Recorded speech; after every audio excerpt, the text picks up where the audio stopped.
Chapter 1077. Huang Song didn't even need to think to know how angry Jiang Pingji was. The war was hard, but he was the one who picked up the benefits. He said half-truthfully, "Master Meng, you know Lanting. How could you not know her temperament?" Meng Zhan sneered. It was a fake smile. He looked extremely cold. Huang Song, who was sitting opposite him, picked up his tea and took a sip. His lips curled into a smile. Huang Song knew that doing so would offend Jiang Pingji, but the benefits in front of him were too tempting for him to refuse. Wealth comes from risk. If he didn't seize this opportunity, he might not have a chance to make a comeback in the future. He also wanted to go to a higher place and enjoy the scenery of the mountains. He didn't want to stand at the foot of the mountain and look at the person at the top. When he was young, Huang Song only wanted to be a good and virtuous minister who contributed to the country. However, Feng Ju cut off his path of retreat and stirred up his dormant ambition, which was out of control. He didn't want to be below others. Other than climbing up, Huang Song had no other way out. Meng Zhan said, "What are you afraid of?" Huang Song said, "I'm not like you. You can abandon your clan and everything, but I don't have the guts to do so." Although he said this, the wild ambition in his eyes betrayed his inner thoughts. "Since I dared to bet, I'm prepared." Meng Zhan sneered. "Lu Shi, she can't do anything to you." A group of strategists had analyzed what Meng Zhan said for Huang Song. That was why Huang Song had mixed feelings about Meng Zhan. Just as Meng Zhan said, Jiang Pingji couldn't openly offend Huang Song because of his plan. What? Meng Zhan gave Zhangzhou and Huang Song, but he also sent letters to the Yi family of Beiyuan and the Nye family of Zhongzhou. Since the unification of Zhongzhou, the trade route between the two countries had been closed. News was blocked. Zhongzhou didn't know the situation in Dongqing. As for the Beiyuan was located in the north. There weren't many trade and official exchanges between the two countries. News was also not developed. The Meng family was in Sangzhou. With the two natural barriers in Sangzhou, Zhongzhou and the Beiyuan didn't have any plans to attack Dongqing. At that moment, the Meng family sent such news. How could the Yi family of Beiyuan and the Nye family of Zhongzhou not be tempted? As mentioned earlier, the Beiyuan country was ruled by the aristocrats, and the royal family were all puppets. The Yi clan's authority was not the greatest, but it was not far off from another large clan in the North Abyss. If the Yi family obtained the horse farm in Sangzhou, they could instantly reverse the situation and smoothly control the political power of the Beiyuan. There was no need to mention the Nye clan of Zhongzhou. They were now one of the great dukes of Zhongzhou. Which feudal vassal would lack war horses when conquering the world? The Nye clan didn't have a horse farm. Although they had a strong foundation and could build a strong army, a horse farm was still very attractive to them. Meng Zhan knew what they were thinking. He threw Zhangzhou as bait to lure them in, and then he gave Zhangzhou to Huang Song. Meng Zhan didn't do it to frame Huang Song. He did it to impede Jiang Pingji. How to restrain him? Outside, there were two strong enemies eyeing her covetously. Jiang Pingji could not possibly fight with Huang Song to the death and allow the two external forces to take advantage of her. If they were to fight, the two natural strongholds in Sangzhou would definitely be breached by the enemy. That was why Feng Jin had said that this wasn't a good opportunity to lay his cards on the table with Huang Song. Meng Zhan could ignore his country and the world, but Jiang Pingji couldn't. Even if she suffered a setback, she still had to think of the big picture. Meng Zhan's anger subsided a little when he thought of Jiang Pingji being bullied, but it couldn't be cured. Only the blood of Lu Shi and his daughter could calm his soul. Huang Song stood up from his seat and said something before he left. "Lanting will arrive with his troops in a few days. Does old Master Meng need my help?" Huang Song couldn't care less about the grudges between Meng Zhan and Jiang Pingji, but Meng Zhan had indeed helped him a lot. He wouldn't be stingy with his help. No. Just ask Lu Lanting to come over. Meng Zhan knew what Huang Song meant, but he wasn't afraid of death. He didn't need the pity and help of an ant. Even if he died, he wouldn't bow down to his enemy. After 2 months, Huang Song and Jiang Pingji met again, but the atmosphere was not as harmonious as before. However, everyone was a drama queen. No matter what they were thinking, they pretended to be good to each other. "Where's Meng Zhan?" Jiang Pingji stationed the army at the border of Qinyan County. She brought 5,000 elites to the government office of Meng County. It used to be Meng Zhan's residence, but now it was Huang Song's temporary residence. Huang Song suggested with a smile, "Lanting must be tired from the long journey. Why don't you rest first and interrogate him tomorrow?" Even when he met Jiang Pingji's eyes, he didn't show any signs of cowardice. Jiang Pingji said, "Fine. It doesn't matter to me whether he lives a day longer or a day shorter." Huang Song set up a banquet for Jiang Pingji. There was an endless supply of good wine and delicacies. It was much more luxurious than the banquet in Heda County. The time was different and the mood was different. No one was in the mood to enjoy. They looked happy on the outside, but their hearts were heavy. The civil officials were introverted, and they were good at disguising themselves. They were almost flawless. In comparison, the generals were less composed. The worse the temper, the more impatient they were. At that moment, Meng Heng secretly winked at Jiang Nongqin. Jiang Nongqin, who always kept a low profile, drank a cup and put it down in dissatisfaction. The table made a dull noise. Why do I only have water here? Are you purposely neglecting me? No one was in the mood to dance. When they heard Jiang Nongqin's words, they all turned to look at her. Only then did many people realize that she was a female general, but she was mingling with a group of men. Jiang Nongqin ignored the gazes of others and pointed at the wine goblet of the old General Yuan Xen. She said in an arrogant tone, "Someone bring me that bronze wine goblet and a jar of strong wine. I don't want it if it's not strong." Yuan Xen was already filled with anger. When he saw Jiang Nongqin pointing her finger at him, his anger flared up. How could a guest be so rude? A guest was a guest. How could a guest be the host? "Young lady, drinking some light fruit wine will do," Jiang Nongqin said. "I'm the captain of 20,000 troops. If I'm dissatisfied with the bland water, what's wrong with changing the wine goblet?" Yuan Xan snorted coldly. He obviously didn't believe Jiang Nongqin's words. Jiang Pingji, who was sitting at the head of the table, looked at Yuan Xan coldly and said, "Old general, is there anything you're dissatisfied with?" Yuan Xan choked. Meng Heng came out to smooth things over and barely managed to dodge the matter. In the end, his gaze fell on Nye Sun. There was concern in his eyes. He realized that Nye Sun was also looking at him with gratitude. If Meng Heng hadn't come out to smooth things over, it would have been difficult for anyone to clean up the mess. At that moment, Jiang Pingji said. Jiang Pingji and Huang Song saw everything that happened. She lowered her voice and asked Huang Song. Chapter 1078. Huang Song subconsciously did not want to agree. He was a little hesitant. Jiang Pingji did not wait for him to think of an excuse and made a joke. "Bogeo, you won't be reluctant if I ask you for Mr. Nya, right?" "Why would I be reluctant? Lanting is willing to let Qingyun accompany him. This is his trust in him."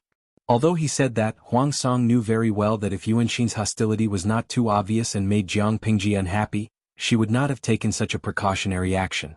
Jiang Pingji stationed the army in Shenyang County and rushed there with only 5,000 men. She had taken a huge risk. Huang Song could completely understand that she was very defensive and repelled people who were hostile to her. Yuanxin drank a little too much.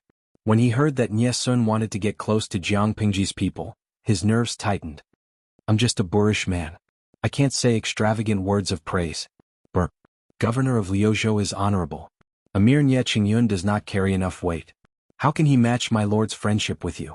If word gets out, outsiders will say that my lord is neglecting a distinguished guest and doesn't know etiquette."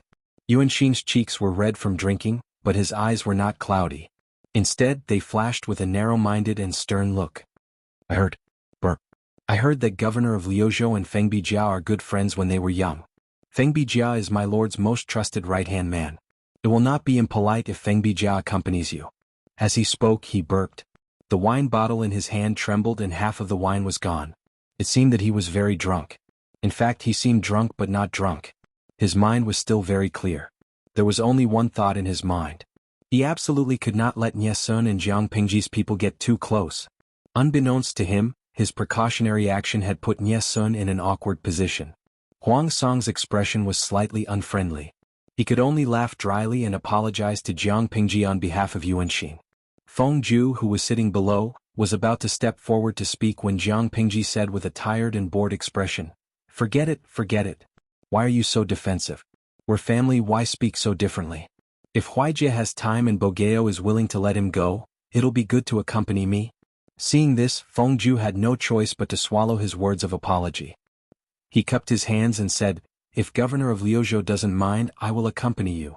The atmosphere of the banquet was strange to begin with, and now it became even more stagnant. Huang Song tried his best to lighten the mood, but the crowd still did not know the taste of food.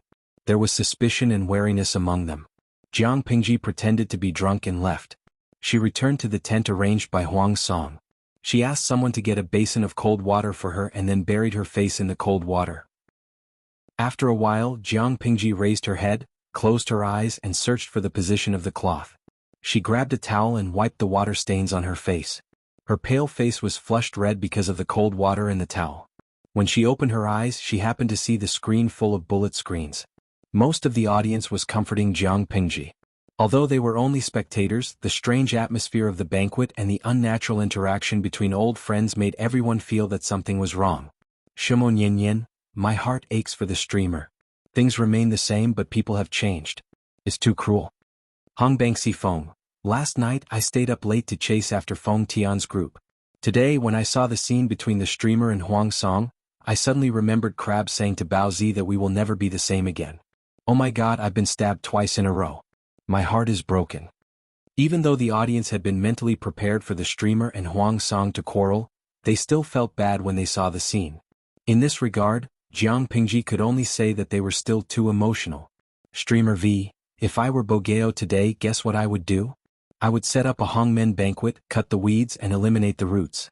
Bogeo did not do this not because he did not think of it or because he was not that vicious, but because he was not confident and had concerns.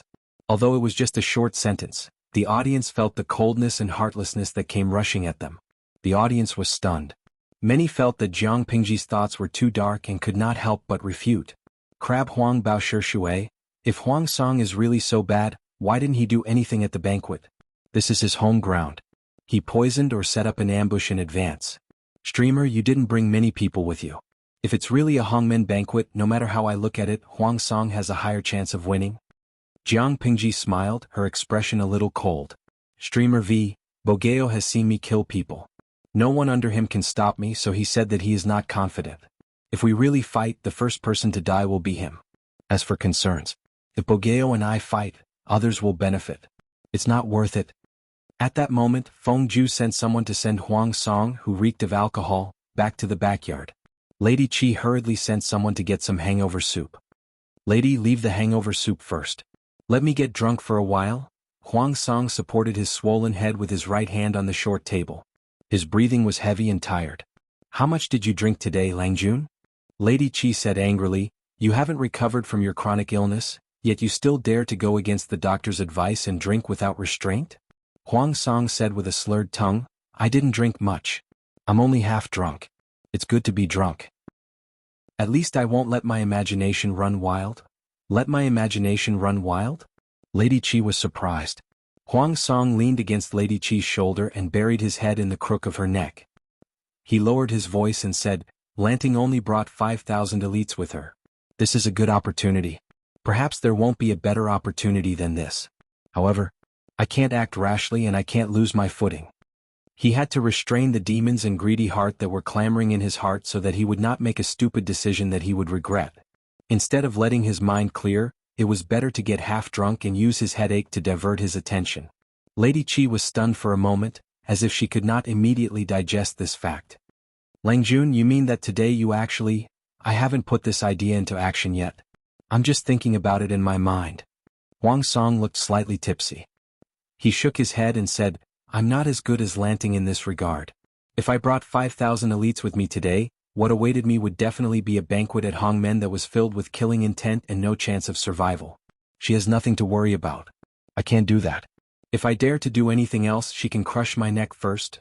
The scene of Jiang Pingji dismembering a living person with a ceremonial tablet in the court left a deep impression on him. He would occasionally have nightmares about that scene. Of course, if the banquet at Hongmen was effective, Huang Song would not miss this opportunity. He did not make a move. It was precisely because of what Jiang Pingji had said. Firstly, he was not confident. Secondly, he had concerns. The next day, Feng Ju and Ye Sun came over early in the morning to take attendance. Where is Meng Zhan being locked up at the moment? Jiang Pingji did her morning exercise as usual, then brushed her teeth, washed up and changed her clothes. She looked refreshed. Feng Ju cupped his hands and said, Meng Zhan is locked up in the dungeon. I'll go and see him myself. Jiang Pingji glanced at him and pointed at two people. Zixiao Shizhou, you two follow me. Li Yun volunteered. My lord is traveling alone outside. The two gentlemen are not very skilled in martial arts. I hope my lord will allow me to follow you. Chapter 1079. Feng Ju and Ye Sun remained silent. Jiang Pingji said, What danger could there be in Bogeo? If you insist, let Officer Meng follow. My lord? Li Yun hesitated and stole a glance at Meng Hun, who had a complicated look on his face. He took a step back. Meng Hun cupped his fists at Li Yun, his eyes filled with gratitude. Before leaving, Meng Hun looked at Jiang Pingji hesitantly with a pleading look in his eyes. No matter how Meng Zhan treated him, they were father and son. Meng Hun could ignore Meng Zhan's life and death, but he didn't want to see him die. But Jiang Pingji didn't agree. We are father and son. Send him on his way. Meng Heng said, yes. Nie Sun heard the conversation and felt a chill in his heart. Was this person forcing Meng Heng to kill his own father? Feng Ju said, the dungeon is dark and damp. Why don't we get someone to bring the prisoner out? No, I'll go see for myself. I haven't seen what the dungeon looks like. Just as Feng Ju said, the environment in the dungeon was terrible. The air was filled with stinky water vapor and there were rats scurrying in the dark. The temperature in the dungeon was much lower than outside.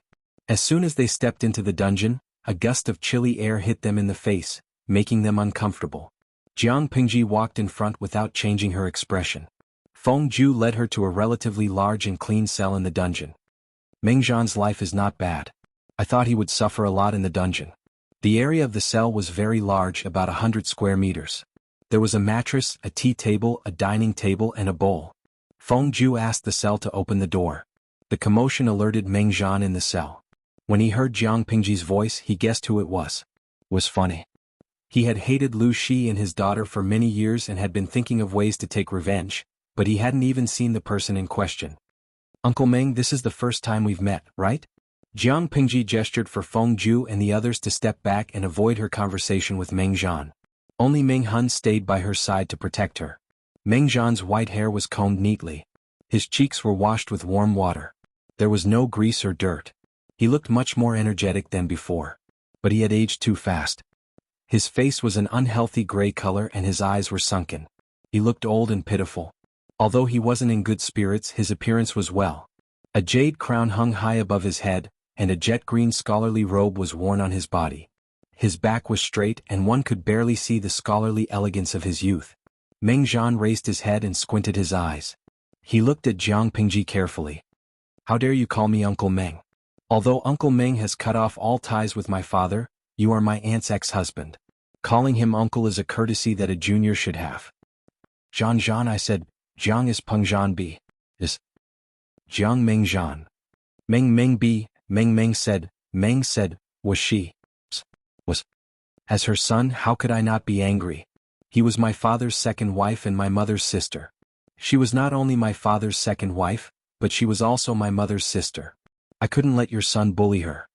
Besides, Meng Zhan and his friends used disguise to sneak into the backyard of the people in Hejian. They raped innocent women. Meng Zhan deserved to die. Meng Zhan's expression changed when Gu Zhen was mentioned, but he quickly calmed down. So what? My son is naughty. He just needs to change. His father will teach him a lesson. Meng Zhan and his friends used disguise to sneak into other people's backyard to bully women. It was nothing new. Meng Zhan had cleaned up his mess for him many times. He was angry at his son's behavior, but what could he do? He was the only child in the family. Who else could he protect if not him? Jiang Pingji was so angry that she laughed. Did you say something in the living room? Meng Zhan raised his eyebrows. What? If you can't discipline your son, don't blame others for teaching him a lesson. I thought Meng Zhan was hopeless, so I sent him on his way. Do you know how I killed Meng Zhan? I cut open his wrist and let him bleed to death. Even though Meng Zhan had a good temperament, he couldn't hold back his anger when the enemy who killed his son talked about how he killed his son. Are you angry? Jiang Pingji smiled. I have more to say. Do you want to hear it? Meng Zhan sneered. You are indeed the daughter of Lu Shi and Gu Min Gu Zhen's stepdaughter. You are indeed vicious and shameless.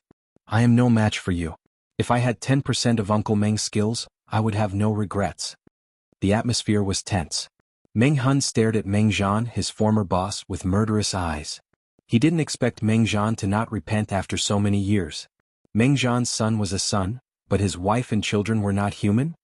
Lu Lanting, did you come here just to argue with me? Meng Zhan sneered. His face was full of wrinkles, but his eyes were full of vigor. If this is all you've got, let me give you a piece of advice. Don't embarrass yourself in front of me. Jiang Pingji crossed her arms and sat opposite Meng Zhan. She said, it's not that I don't want to, but I'm afraid Uncle Meng can't take it. Meng Zhan's face darkened. Meng Heng and the others stood far away. They couldn't hear what Jiang Pingji and Meng Zhan were saying, but the atmosphere was worrisome. Uncle Meng, you have a problem with your body. It's hard for you to impregnate a woman, right? Jiang Pingji changed her sitting posture and sneered indifferently. What are you trying to say? This is related to a man's dignity. Of course, I have to keep it a secret. Apart from you and your trusted doctor, no one else knows about it. Jiang Pingji ignored him and continued, when my aunt married you, she was ambushed by a group of bandits. She was saved in the end, and the wedding went on as planned. However, the bride didn't bleed that night. Uncle Meng helped to cover it up. Meng Zhan could listen calmly at first, but the more he listened, the more he felt something was wrong. Only he knew the details of what happened that year, but Jiang Pingji described it in detail as if she had seen it with her own eyes. After a month, my aunt was found to be pregnant. She got pregnant on the night of her wedding. Uncle Meng was not confident because of his health. You also saw my aunt being intimate with someone, so you started to doubt the lineage of the baby in her womb. Meng Zhan interrupted her with a cold smile. It's not doubt. Meng Heng, that bastard is not mine. He would never forget the shame of being cuckolded. His new wife had an affair with someone else. He suddenly sighed. It's a pity? Jiang Pingji frowned. What's a pity? Meng Zhan's face flashed with fierceness. It's a pity that the 4 self-accomplishment classics for women was published too late. If it was 20 or 30 years earlier, before the 4 self-accomplishment classics for women was published, society was still very open. It was not a big deal for a woman to keep a man. Losing her virginity before marriage was not a serious matter. At most, people would gossip about her, but it would not kill her. Chapter 1080. He didn't expect Gu Zhen to treasure the bastard so much. It made Meng Zhan feel like he was slapped in the face. After that, Meng Heng took the title of the eldest son and took the position of the Mengs. Bastard? Did he deserve it? Sigh. It's a pity for me too. Meng Zhan's eyebrows twitched. He wanted to hear what kind of tricks this person in front of him had. Do you really think Cousin Heng isn't your son? My aunt doesn't have a second man except for you. Whether it was before or after marriage or after divorce, she never betrayed you. Even when she married my father, the two of them maintained their original relationship. Jiang Pingji smiled. Moreover, do you know who wrote the 4 self-accomplishment classics for women? If you knew who she was, you would skin her alive and drink her blood. Why would it be a pity? Meng Zhan didn't believe her. He sneered. You should ask Gu Zhen if she has the guts to accept it. Meng Zhan believed his eyes. Gu Zhen was the only woman he loved and hated. She betrayed him again and again. Did she really think he was afraid of the Gus and the Lus? Of course she has the guts to accept it. I'm just afraid you don't have the courage to admit your mistake. Meng Zhan was a confident and stubborn person. He had a typical trait. He wouldn't shed a tear in front of a coffin. He wouldn't turn back even if he broke the wall. He wouldn't believe that he was wrong. He would only believe in the information he deduced. If she killed Meng Zhan without doing anything, he would still die for her because in his heart he wasn't wrong. If so, Jiang Pingji would shatter his confidence with solid evidence. She would show him who was wrong. Meng Zhan was so angry that he laughed. His face looked twisted and weird. He said in a cold tone, "Ignorant boy. Your dirty tricks aren't even as good as your father. Kill me if you want. Cut me if you want. If I take a step back, let me be struck by lightning." For the literati of this era, there were always things above their lives. Meng Zhan wasn't afraid of death. Jiang Pingji looked at Meng Zhan's face seriously and said, I can take any loss, but I can't take any loss. Can't afford to lose? She said. Meng Zhan's wrinkled face flashed with a trace of mockery. You still can't afford to lose. Other than being stubborn, he didn't seem to have anything else to rely on. Meng Zhan wasn't afraid at all. Meng Zhan originally wanted to reorganize the troops in Sangzhou and fight the last battle. He couldn't let Jiang Pingji take Sangzhou so easily. After some consideration, he gave up on this plan and gave Sangzhou to Huang Song. At the same time, he promised benefits to the Nye family of Zhongzhou and the Yi family of Beiyuan. He wanted to use the two families to restrain Jiang Pingji and make her worry. She would not be able to go all out and settle scores with Huang Song. No arrogant person would be able to tolerate such a humiliating trick and scheme. But she had no choice but to bear this loss, unless she disregarded the bigger picture and courted death on a whim. No matter how strong she was, she wouldn't be able to survive a large-scale war. He had not recovered from the battle at the northern borderline. How could she withstand the combined pressure of the Nye clan and the Yi clan? Meng Zhan was fearless because he knew all this. Jiang Pingji crooked her finger at Meng Zhan. Her tone suddenly turned cold. I have something to say to you. Meng Zhan, you old man, remember this even when you are in front of the king of hell. Anyone who makes me suffer, I will make him suffer 10 times, 100 times, 1,000 times. Jiang Pingji had experienced all kinds of situations in her 2 lives. From a lowly and insignificant genetic warrior to a commander with military power. Did he really think she got there with her fists? Meng Zhan was not bad. He made her suffer without saying a word. But, did Meng Zhan think about her revenge before he did it? Meng Zhan didn't feel angry when he heard her bold words. Instead he laughed his head off. He hadn't been this happy since Meng Liang died. I'll be waiting. Jiang Pingji curled her lips and turned to Meng Hun, who was trying hard to control himself. Captain Meng, you can leave. Call Sergio and Qingyun here. Meng Hun hesitated, but he couldn't disobey Jiang Pingji's order. Yes. Meng Zhan was stunned when he heard the name Sergio. It took him a while to realize it was his eldest son, Meng Heng. When Meng Hun walked out of the cell, Jiang Pingji said meaningfully, Meng Zhan, open your eyes and see what you've done all these years. Meng Zhan didn't care, but he soon lost his composure. He opened his eyes wide in shock, which reflected his feelings at the moment. What sorcery is this? The dark cell was suddenly lit up. Meng Zhan subconsciously covered his eyes with his hands. It took him a while to get used to the sudden light. When he put down his sleeves, the environment around him suddenly changed. He ran from the dark cell to the main hall of the luxurious mansion. Looking at the decorations around him, he realized many of the furnishings were for the royal family. While he was confused, he saw a man in luxurious clothes flirting with 2 maids. He was about to put his hand on one of the maids' breasts. At that moment, a cold snort came from nowhere. You're still messing around here? Meng Zhan was frightened to see a red figure suddenly appear in the place where there was no one. This person was extremely beautiful. Her face was covered with gorgeous makeup, which made her look very flirtatious. This person's appearance could be called peerless seductress. The man who was standing before saluted in fear. Mother. Mother? Meng Zhan's expression didn't change. He calmly analyzed the identity of the 2. As the man and the woman talked, Meng Zhan realized their identity with cold sweat.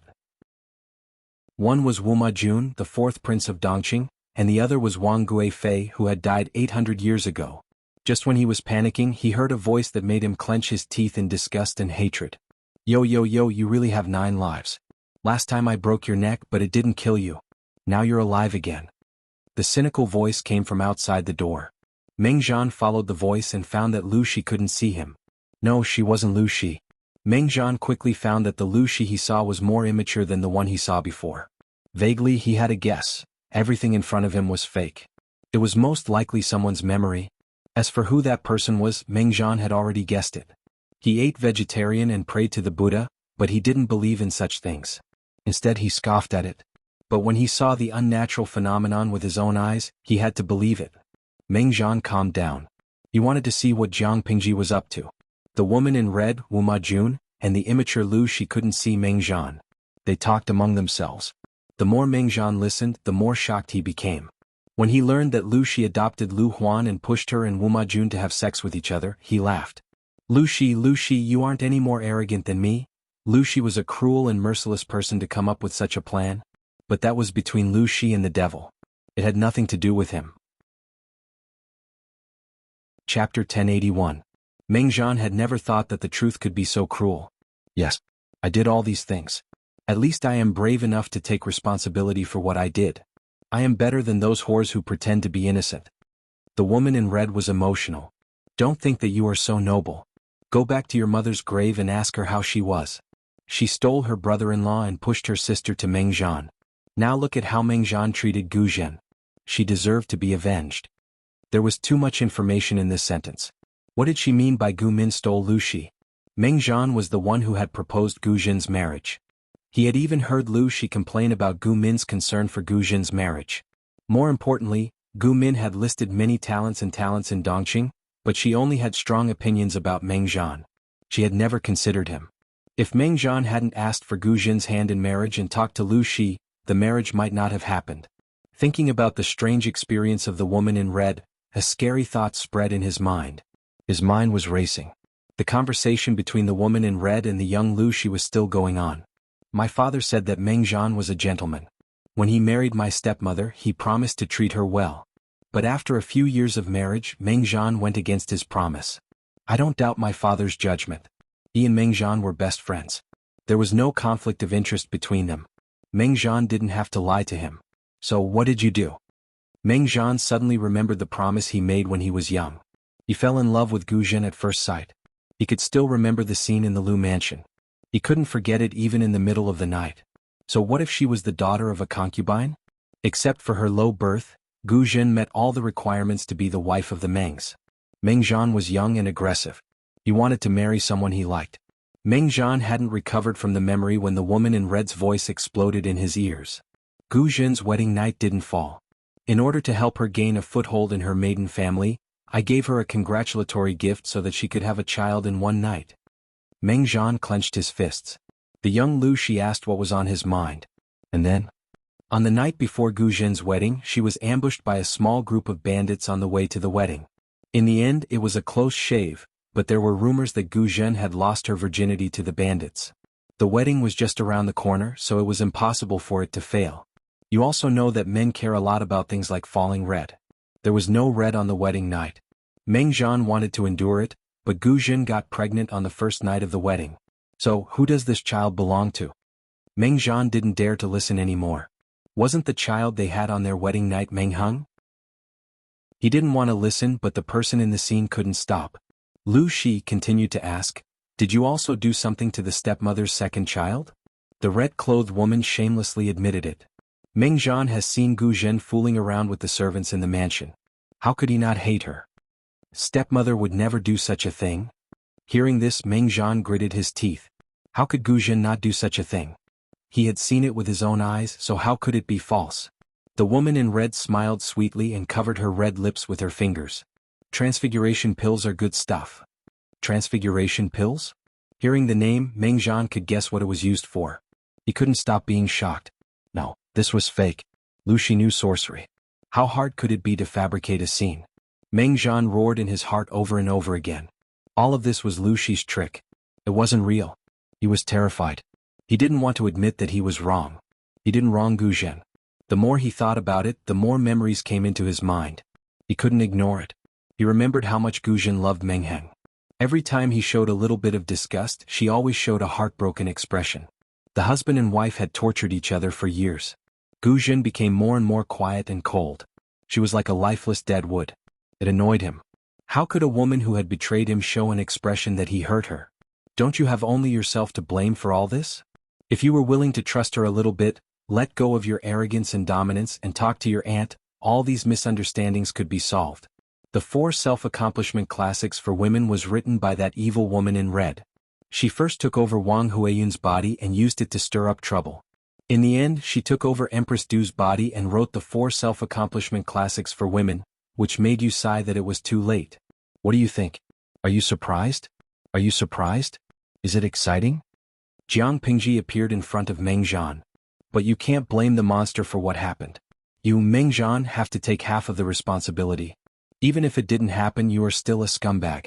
Think about what you have done over the years. Which one of them is good? Jiang Pingji continued to provoke him. As the leader of the Mengs, when have you ever treated the people in Song Prefecture well? You allowed your son of a concubine to commit crimes everywhere. He hurt the loyal and innocent, and he raped women and children. He even wanted to hurt his own mother. Isn't that what your father taught him? Meng Zhan endured the pain in his head and shouted angrily. Shut up. Do you still remember Meng Hun? He has been loyal to you and the Mengs for so many years. Your son of a concubine harmed his wife and daughter. Not only did you not help him, but you also protected the concubine and harmed Meng Hun. How can you treat him? If it weren't for you and your son of a concubine, he would not have caused chaos in Meng County. Cousin Heng looks a little like you. Are you blind? The more Meng Zhan did not allow Jiang Pingji to speak, the more she wanted to speak. He wanted her to suffer, didn't he? She would make Meng Zhan wish he was dead. Speaking of Cousin Heng, I forgot the son your aunt gave birth to. He was a baby boy with a cinnabar mole between his eyebrows. He was the second son of the Mengs, but your son of a concubine took his place under your control. He was buried in the cold mud by the servant woman when he was less than a month old. Meng Zhan, you killed your son of a concubine. You doted on Meng Liang like he was a treasure, but Meng Heng as a Zongzi was dragged down by you and your father to the point that he failed the assessment. The second son of the first wife, who had a strange phenomenon, was buried underground. It was rare to see someone who could harm their son to such an extent. Next, it's time for the main course. Jiang Pengji said it so softly that Meng Zhan could not hear it. In the spiritual realm, Meng Zhan saw a part of Jiang Pengji's memory. It seemed like a long time had passed, but in fact it was only a short while. Meng Han asked Meng Heng and Yesun to go over. They had different thoughts. Feng Ju, who was at the side, became suspicious. Jiang Pengji asked Meng Heng to go over. It was easy. Meng Heng was Meng Zhan's son. Why did she ask Yesun to go over? Feng Ju secretly glanced at Yesun. The other party's expression made him even more suspicious. Chapter 1082. Meng Heng stood behind Jiang Pengji and looked at Meng Zhan with a complicated expression. No boy didn't look forward to their father. Meng Heng used to look up to Meng Zhan like a god when he was young. But Meng Zhan only had eyes for his son Meng Liang. Even if Meng Liang was useless and lustful, Meng Zhan still spoiled him like a treasure. Meng Heng had once thought that Meng Zhan liked this kind of son, so he had tried to be like Meng Liang. He had secretly tried to be like Meng Liang, but he was severely punished and ordered to kneel in the ancestral hall. It was winter. It was raining heavily outside. The air was so cold that it felt like there were blades in it. Meng Heng didn't wear much clothing. He knelt until his knees were black and swollen. He almost died. That memory became his childhood nightmare. Occasionally, when he dreamed about it in the middle of the night, he could still clearly remember the cold air that filled the air. Meng Heng looked down and bowed to Jiang Pengji calmly. My lord, why did you call me here? No matter what, you and Meng Zhan were father and son. I'm not an unreasonable person. I don't want you to have any regrets, so I'll allow you to have a word with him. You and your son can make a clean break. Jiang Pengji said, Meng Zhan still owes Captain Meng a debt. Meng Heng was stunned. It took him a while to realize what she meant. Jiang Pengji didn't want him to send Meng Zhan to hell. She just wanted him to talk to Meng Zhan so he wouldn't have any regrets? He felt relieved. He couldn't tell how he felt. Thank you, my lord, Meng Heng said. Meng Liang was the direct murderer of Meng Hen's wife and daughter, but Meng Zhan was also an accomplice. Meng Heng had no right to stop or resent her. Jiang Pengji stood up and walked to the door of the cell. She turned her head and whispered, his emotions aren't stable. Don't get too close. Jiang Pengji made way for Meng Heng, but she didn't go too far. This distance wouldn't make Meng Heng feel like he was being watched. It also wouldn't let the situation get out of her control. Meng Heng's eyebrows relaxed after Jiang Pengji left. He saw Nyesun standing on the side and became suspicious. What was Nyesun doing there?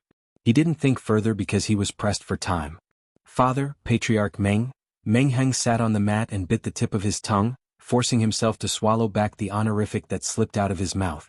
He had already been expelled from his sect, and he had cut off all ties with Meng Zhan. If he called him father now, Meng Zhan might not even acknowledge him. Meng Zhan was immersed in his own world. He was on the verge of breaking down. When he suddenly heard someone calling him, he became more alert. When he looked up, he saw Meng Heng's face.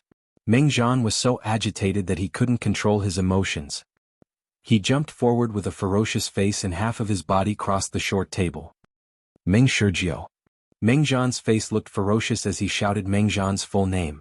His skinny hands grabbed Meng Heng's sleeves. Why are you still alive? Why is Meng Shizhou the one who died? How could a bastard like you be my son? Meng Heng was scared out of his wits. He wanted to struggle, but Meng Zhan's scream made him feel like he had fallen into an ice cellar. It was as if all the sounds around him had faded away. What did it mean to be a bastard? Meng Heng didn't struggle. Instead, it gave Meng Zhan a chance to go further. He didn't believe what Jiang Pengji had said. It must have been an illusion created by her witchcraft. Everything was to deceive him. He couldn't have done anything wrong after all these years. Meng Heng was a bastard of Gu Zhen and someone else. He wasn't his son at all. Meng Zhan only had one son in his life. His only son was killed by Lu Shi. The bastard that he had raised for more than 20 years had turned to Lu Shi. He didn't care about Meng Liang's blood feud. How could you be my son? Meng Zhan looked thin and weak, but the power he had was terrifying.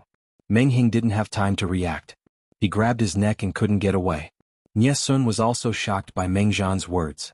When he came back to his senses, Meng Heng's face had turned green. Without hesitation, Nyesun kicked Meng Zhan's shoulder. Meng Zhan screamed in pain and let go of his hands. Meng Heng's eyes were filled with tears. His eyes were bloodshot. He couldn't believe it. Was this the reason why Meng Jian had hated him for so many years? Meng Jian was the first to react. He pulled out the sword on Meng Heng's waist and stabbed at Meng Heng with the shiny blade. In a flash, Nie Sun didn't have time to think. He grabbed Meng Heng and the two of them rolled together to avoid the sword. Meng Jian was the first to react. He pulled out the sword on Meng Heng's waist and stabbed at Meng Heng with the shiny blade. Meng Jian had lost his mind. Seeing that Meng Heng had escaped, he followed up with another attack. "You are crazy," Nie Sun blocked with the body of his sword. He had underestimated Meng Jian's strength and the sword almost fell out of his hand.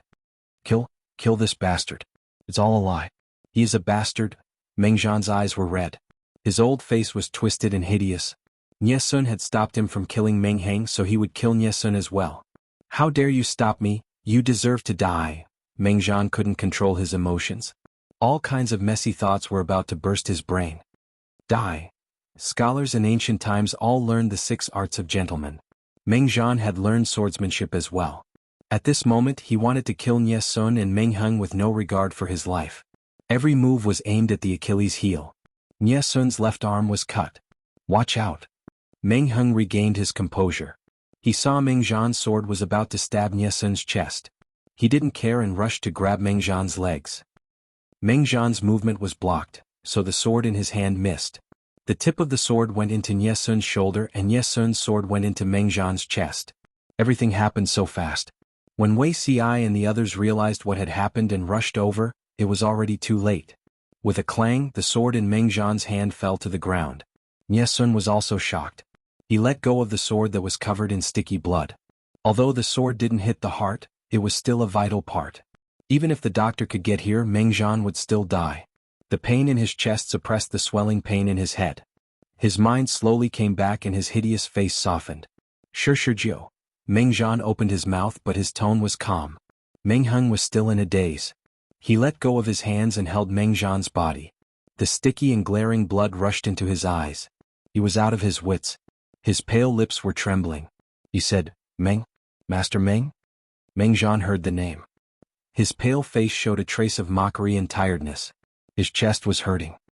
He lowered his head and looked at the direction of the sword. He looked at the young man who put the tip of the sword into his body. He was about 25 or 26 years old, with a handsome face and a bright red cinnabar mole between his eyebrows. That face? That cinnabar mole? Suddenly, Jiang Pingji's words rang in his head. Chapter 1083. You dote on Meng Liang like she's a treasure. Who was Meng Liang? He was the son of a concubine in the Meng's family. Because of Meng Jian's favoritism, he took the title of the legitimate son. The voice in his head refused to let him go, clearly pointing out what stupid thing he had done. As a Zongzi, Meng Heng was dragged down by you father and son to the point that he failed the assessment. When Meng Jian thought of this, his already uncomfortable chest hurt even more. It was as if a hand was squeezing his heart, trying to crush it. Meng Jian was in so much pain that he couldn't even open his mouth. His face was drained of color and his hands and feet were as cold as ice. Putting aside all prejudice and enmity, Meng Heng was indeed an outstanding Zongzi.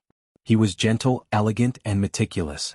Even if he couldn't bring the Meng family further, he wouldn't lose the support of the people like he did.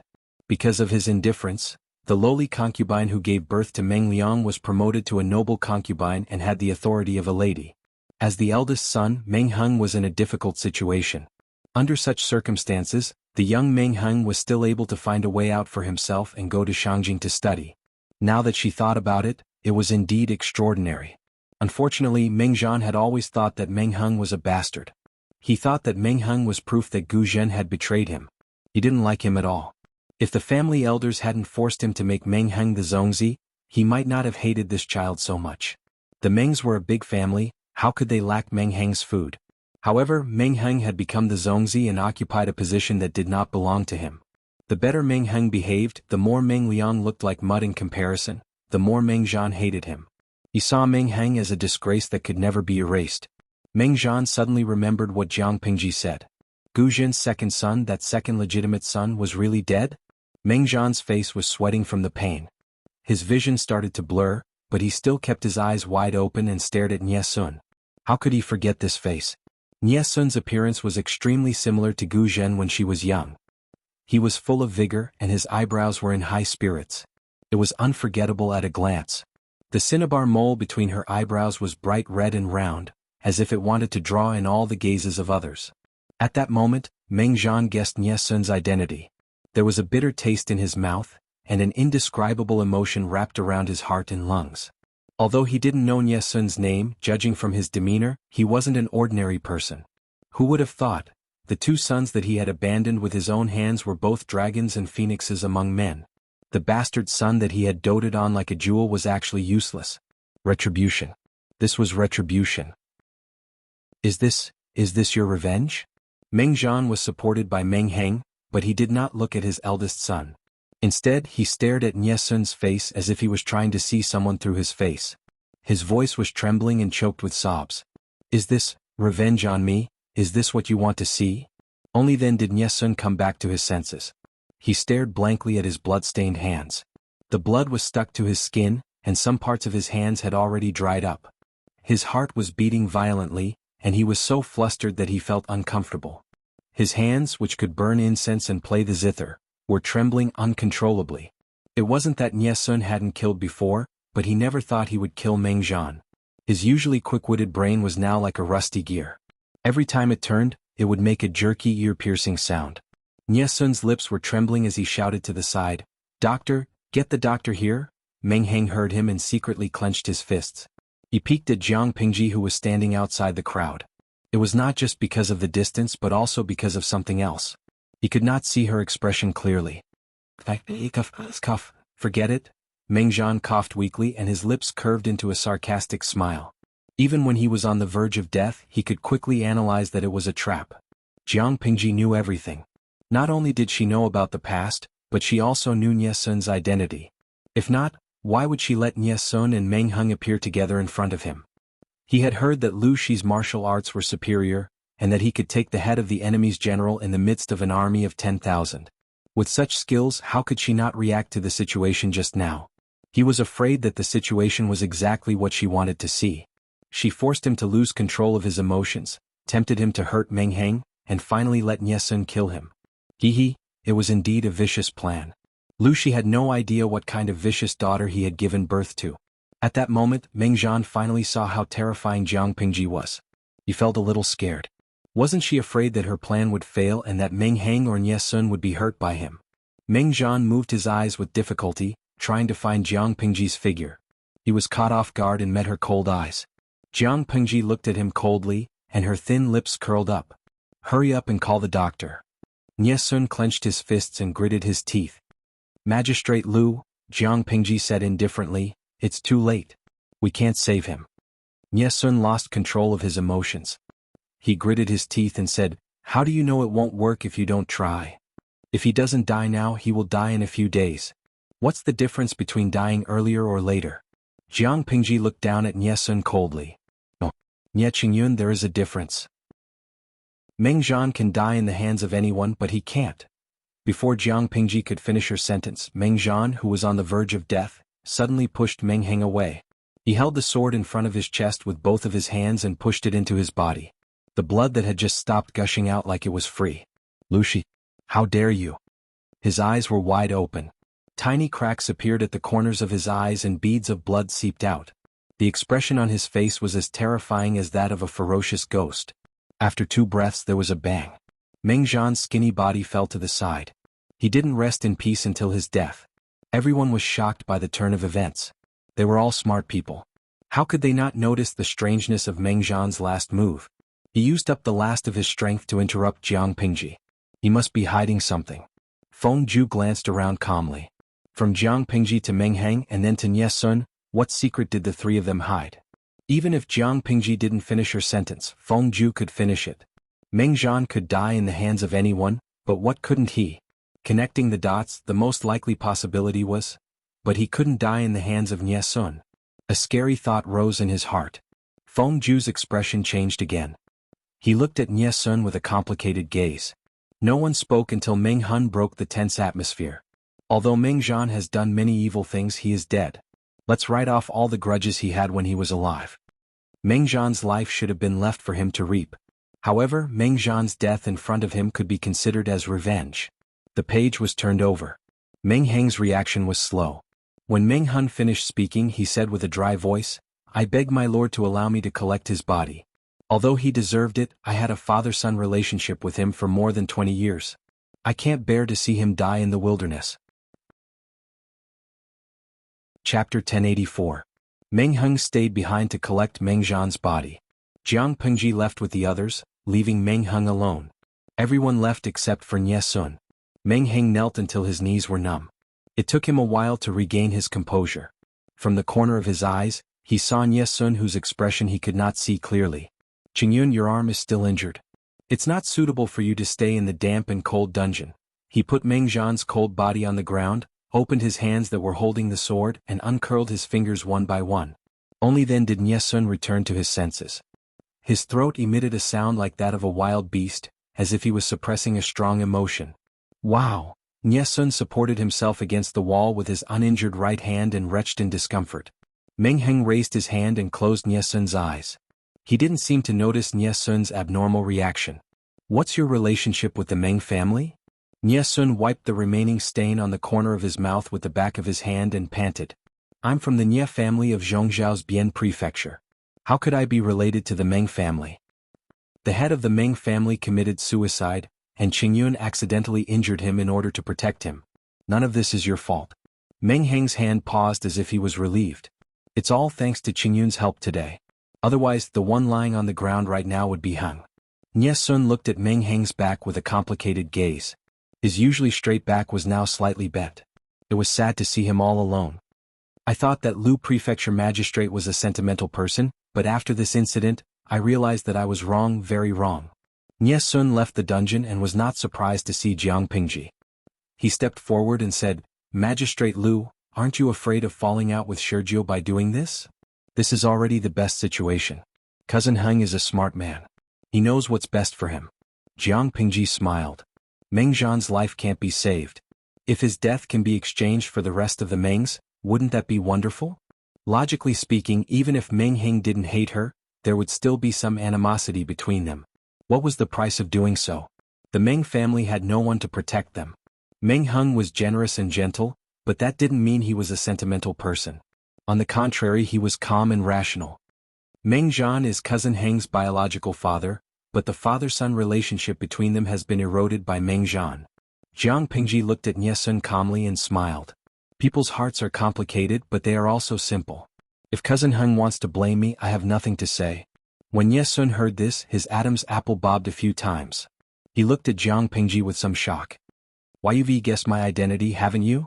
Nye Sun was almost sure that Jiang Pingji knew the truth. "I'm afraid you don't know, but your face is very similar to my Shu aunt's. Many years ago, my aunt told me that her son, who died prematurely, was born with a cinnabar mole between his eyebrows." Jiang Pingji smiled. "When I first saw you, I thought your face looked familiar. Later, I heard from Bogeo that you came to Dongqing to look for your relatives, and I began to suspect you. But I don't have any evidence, so I'm not sure.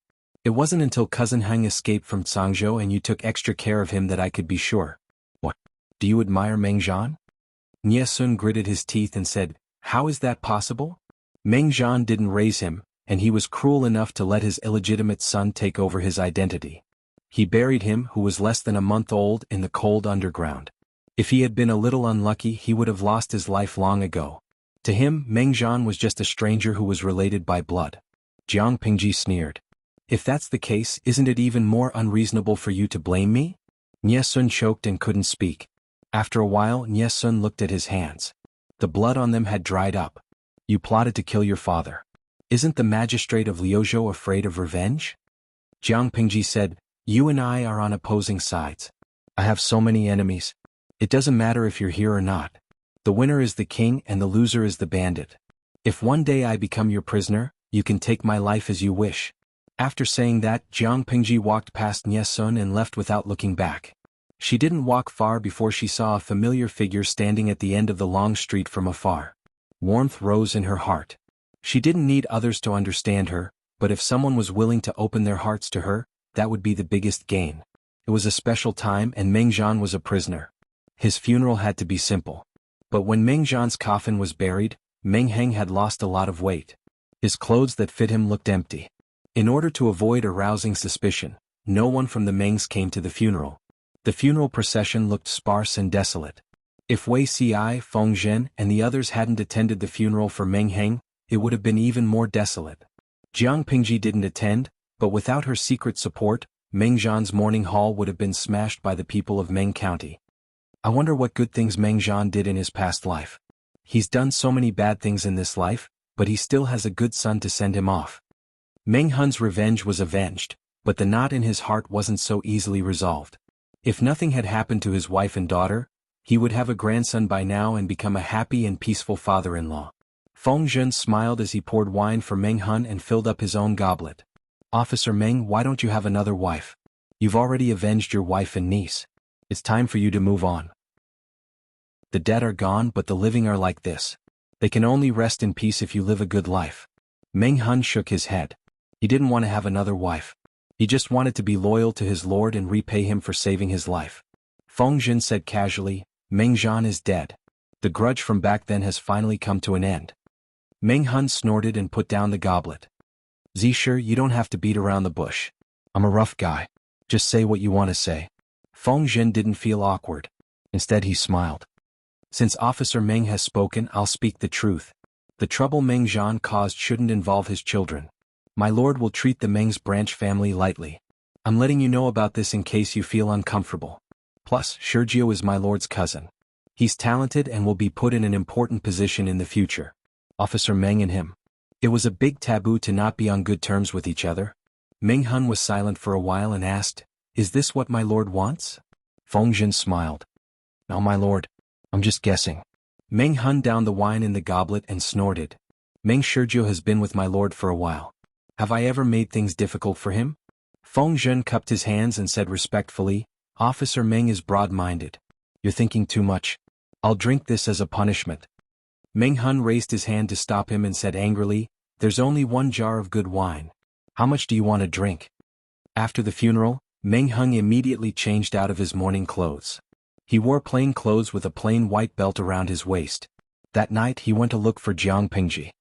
I thought Cousin Hung would come looking for me earlier. Chapter 1085. Master. Meng Heng was about to bow, but Jiang Pingji stopped him. There are no outsiders here. You don't have to call me Cousin Hung in private.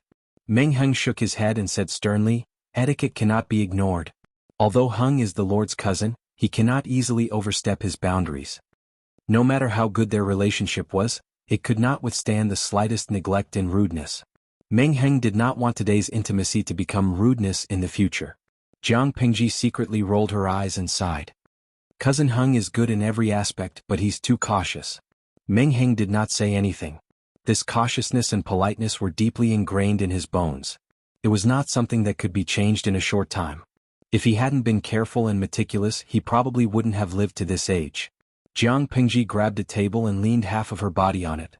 She asked casually, What does Cousin Heng want to know? Meng Heng was definitely not looking for him for official business. It was most likely related to the dungeon incident. I'm very happy that Cousin Heng still chose to trust me. Jiang Pingji smiled. If Meng Heng was unhappy he could ask Nye Sun, but he didn't. Instead, he waited until Meng Zhan's funeral was over. Since Cousin Heng treats me with sincerity, I can't lie to you. Meng Heng sat upright, like a green bamboo that would not bend in the face of wind and rain. His tenacity and integrity were what Jiang Pingji admired. Nye Qingyun, he's the Meng family patriarch's lost pearl in the vast ocean? Meng Heng had already guessed that Nye Sun was related to him by blood, but he had not guessed that Nye Sun was his younger brother from the same mother. Jiang Pingji sighed. It's a long story. I'm afraid that Cousin Heng doesn't know that Meng Liang isn't my aunt's child. What?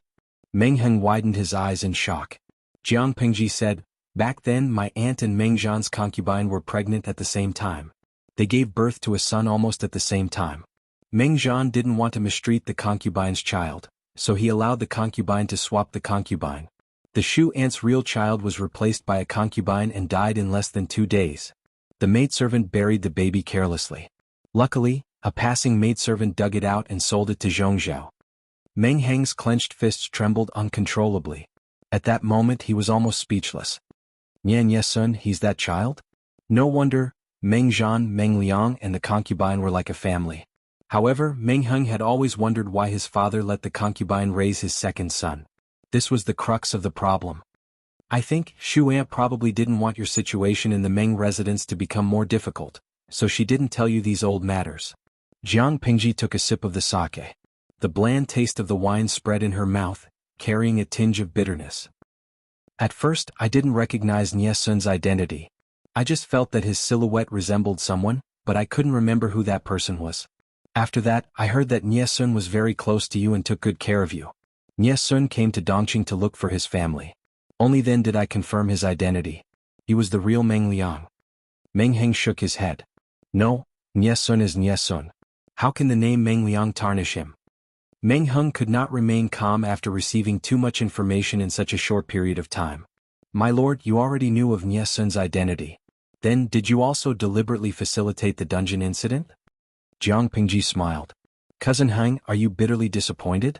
Are you suspecting that I deliberately pushed you into a dead end? Meng Heng shook his head weakly. He looked listless, as if he had been drained of all his energy. My lord, you are highly skilled in martial arts. You were not far away at that time, but you were watching from the sidelines. It shows that you were confident. Meng Liang's sudden outburst was not something that could be controlled by an outsider. I'm just not sure. Did you want me to kill Meng Liang in your plan? Jiang Pingji frowned. Let you kill him? What's the difference between that and crippling you myself? Meng Heng was different from Nie Sun. If Meng Heng accidentally killed Meng Zhan, he might be depressed for the rest of his life. My lord, you want to cripple Nie Sun? Cousin Heng, are you soft-hearted? Humans are not plants. How can we be emotionless? Meng Heng did not deny it. He really had a good impression of Nie Sun. Nie Sun looked very similar to his mother, which made them feel closer. Meng Heng was surprised and happy to hear that Meng Liang was his biological brother. He could not bring himself to do it. Meng Heng's lips moved. His eyes were filled with complexity and struggle. Although they were not brothers, Meng Heng could not cripple Nie Sun as soon as they met. Jiang Pingji sneered. Nie Qingyun is not cousin Heng. His heart is much colder than you think. As a father, he gave birth to him but did not raise him. To him, Meng Zhan was not only not his father, but also his mortal enemy. He offered advice to Bogeo many times and made trouble for me many times. This incident in the dungeon can not only end the grudge between me and Meng Zhan, but it can also serve as a warning to Nie Sun. I have done this with a clear conscience. If I had to apologize, it would be cousin Heng. No matter how bad he is still your father. Was Nie Sun allowed to plot against her, but she was not allowed to? Moreover, Jiang Pingji's real purpose was to let Meng Zhan die with everlasting regret. Nie Sun was just a convenience. How could Meng Heng agree? What Meng Zhan had done was not just about personal grudges. It was about the country. It was enough to drag the entire Mengs into eternal damnation. Even if Meng Heng still had a trace of father-son relationship in his heart, he would not lose his head and plead for Meng Zhan. The Lord was willing to be honest with him. It was already a rare trust. Jiang Pingji did not force him. Meng Heng would think it through. After a while, Meng Heng said, Lord, what about the previous arrangements? He had wanted to sow discord between Huang Song and Nie Sun. He wanted to use Nie Sun as a breakthrough point to split them from the inside and cause discord between them. Now that this had happened, of course it has to continue. But I am not a cold-hearted person. If cousin Heng is unwilling, I will not force you. Meng Heng shook his head. He did not bring up this matter to quit midway. It is most appropriate for Heng to handle this matter. The Lord has given Heng an important task, and Heng will repay it as a national hero. Meng Heng was not stupid. The struggle for hegemony was not a child's play. One careless move and he would lose everything. Feng Jin and Feng Ju parted ways because of this. What did he and Nie Sun count for? Meng Heng's side was solved, but Nie Sun's troubles had just begun. After that day in the dungeon, Feng Ju told Huang Song about his speculation. Huang Song was stunned. You mean? Qingyun is from the Mengs and he is Meng Heng's younger brother? Why would he hide such an important matter from me? Most likely. It would be fine if Nie Sun was not in the know, but Yuan Xen had told Huang Song that Nie Sun called Meng Heng elder brother. Considering Nie Sun's reaction in the dungeon, Meng Heng obviously knew about it, but he did not want to make it public. What was his motive? Song is happy for Qingyun that he has found his family. Is there a need to hide it like this? The more he thought about it, the more Huang Song felt uncomfortable. Feng Ju said, Lord, this matter is of great importance. Please make a conclusion after further investigation. Chapter 1086. The matter between Ye Sun and Meng Heng had been resolved smoothly, but only the people involved knew whether or not it was over. Huang Song still held a grudge. Who asked Ye Sun to deceive them first? Even though Huang Song did not show it clearly, Ye Sun was a shrewd person. He felt somewhat bitter in his heart. Ye Sun had mixed feelings as he watched Meng Heng visit him every few days. He had something to say, but he didn't know whether he should say it or not. Aren't you afraid that Lu Shi will suspect something? Ye Sun finally couldn't hold it in any longer and probed. If Heng distanced herself from you, Master would be suspicious. You and I have a clean relationship, so there's no need to hide it. It'll only make people gossip. Meng Heng let out a bitter laugh as if he had his own difficulties. According to the logic of ordinary people, brothers who had finally reunited with each other should naturally be on good terms with each other. How could they not contact each other until death? Before they acknowledged each other, their relationship was already pretty good. Now that they were related by blood, there was no reason for them to drift apart. Ye Sun was at a loss for words. Meng Heng was like a piece of sticky candy that came to him of his own accord. He had not been able to get rid of him before, but now he would stick to him even if he did. Right now, the most troublesome thing was not personal affairs, but the activity outside Zhangjiang Pass and Yumen Pass. After the Meng's manor was raided, the letters between Meng Zhan, the Nyes of Zhongzhou, and the Yis of Beiyuan were also exposed. Not only was the Mengs pushed to the teeth of the storm again, but the grim situation at the border was also on the table of Jiang Pingji and Huang Song. If the two of them fought, others would definitely take advantage of it. The best solution was for the two families to continue to form an alliance and help each other. Only then would the Zhongzhou Nye clan and the Beiyuan Yi clan not dare to act rashly. When Feng Ju visited Jiang Pingji on behalf of Huang Song, the audience in the streaming room exploded before she could. Suega, I've been following the live stream for so many years, but this is the first time I felt so aggrieved. The streamer is the one who has been wronged. Not only did she not give her personal space to heal her wounds, but Huang Song shamelessly came up to her and wanted to form an alliance with her to fight against the enemy. Xinjia, I've been a bit depressed lately. Although I've gotten back some face from Meng Zhan, I'm still not happy. Fei, the streamer's ultimate move takes a long time to charge up. Mushroom soup hot pot, calm down. This has happened a lot in history. Our boss Chao, because of his lust, played with Mrs. Zhou, the widow of Zhang Xiu's uncle, which led to Zhang Xiu's betrayal. His eldest son Chao Ong, nephew Chao Anmin, and General Dian Wei were all killed. What was the result? Didn't Boss Chao treat poison warrior Jia Su as his precious eyeball? Jia Su was the only one among Boss Chao's many advisors who died of old age. The grievances that the host has suffered are not even 1/10,000th of what Boss Chao has suffered, so it is not considered bitter. Lao Ciji Lianming, #PickNose1. The streamer wouldn't play the role of a widower who has been defeated by a general. As the audience chattered on, the topic of conversation began to stray to an unseemly degree. Jiang Pingji was calm and composed. She was not affected at all. Feng Ju looked at the big picture and hoped that the two families could let go of the past and defend the land of Dongqing together under the banner of righteousness. Naturally, she couldn't undermine him. Even if Huang Song hadn't mentioned it, Jiang Pingji would have suggested consolidating the alliance. Now that Huang Song took the initiative to bring it up, the effect was better. Feng Ju had a bad premonition that the lobbying this time was going too smoothly. He went back and passed the message to Huang Song. Huang Song also expressed that something was wrong. He kept pacing, almost making a hole in the ground. Lanting's temperament is, to put it nicely, serious. To put it bluntly, she's calculative and vengeful. After suffering such a big loss, the more generous she is and the more unfussy I am, the more uneasy I feel. I have a feeling that she's holding back some tricks. Huang Song felt uneasy, but according to the scouts' report, whether it was the 5,000 elites in Meng County or the army stationed at the border of Chenyan County, all of them were well behaved. Feng Ju thought so too. Jiang Pingji had left a deep shadow in their hearts when she was young. They couldn't help but overthink it. By the way, about Qingyun, is he still close to Meng Heng? Feng Ju said, the two of them are friends. My lord, you can't listen to Yuan Sun's words and ruin the harmony between the civil and military officials. He didn't know what kind of temper Yuan Xian had. He kept his eyes on Ye Sun and refused to let go. No matter how loyal a person was, he couldn't stand such suspicion. The more Yuan Xian did this, the further Ye Sun would be pushed away. Thinking of this, Feng Ju felt some resentment towards Yuan Xian. He was a dignified general, but instead of thinking about killing the enemy and being loyal, he kept his eyes on such a small matter. His vision was too narrow. Huang Song responded vaguely, but only he knew if he took it in. Before Nie Sun's identity was exposed, Huang Song naturally believed him. No matter how much Yuan Xian talked, he never wavered. Ever since he found out that Nie Sun was deliberately deceiving him, Huang Song had a grudge. This grudge was very, very small, but it was a seed of suspicion. It took root fiercely. Yuan Xian snitched on him every now and then, which became the best nourishment for the seed to germinate. One day it would grow into a towering tree. Seeing Nie Sun go to the big pit and never return, Wei Ci felt even more sorry for Yang Si. What was the connection between the two? In his previous life, Yang Si had been harmed by his lord by sowing discord. In the end, he had no choice but to be recruited by his lord. Speaking of Jing Rong, there should be good news coming from his side soon, right? Jiang Pingji had been in Ming County for some time. No matter how good it was still Huang Song's territory.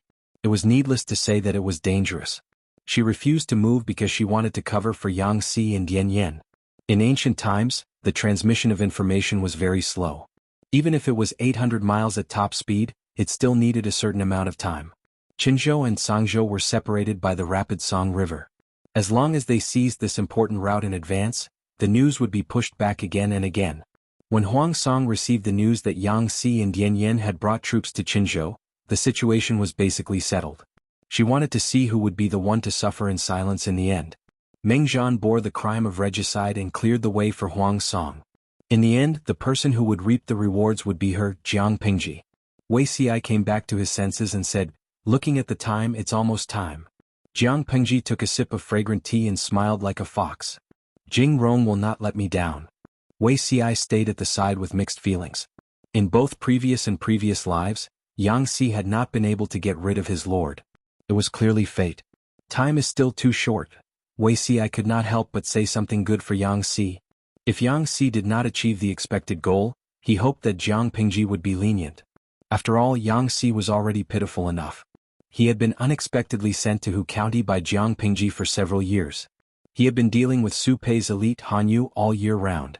Now he had to lead troops from thousands of miles away to help Qinzhou. Not only did he have to be fast and efficient, but he also had to do it quietly so that the news would not reach Huang Song's ears in advance. He had not lived an easy life in this life. He never expected that before Yang Si's news came, the messenger from the Nie family of Zhongzhou had already arrived. Fortunately, the messenger from the Yi family of Beiyuan is still on the way. Otherwise, when the two families meet, it will be a bloody battlefield. Meng Zhan had asked for it. He had promised Sangzhou to 2 big shots, and then he had given Sangzhou to a third person.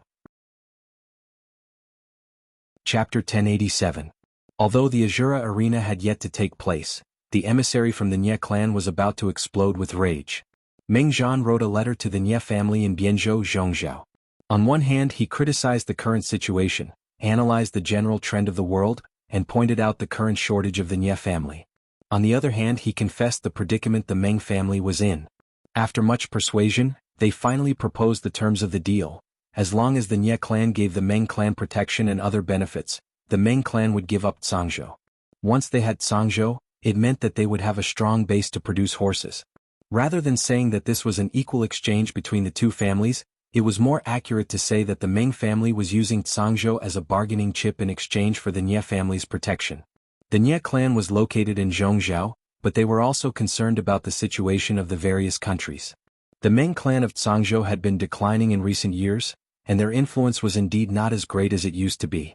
If the Meng family was just an ordinary landowning family, they could simply find a feudal lord to rely on or abide by the law, and they would not be affected.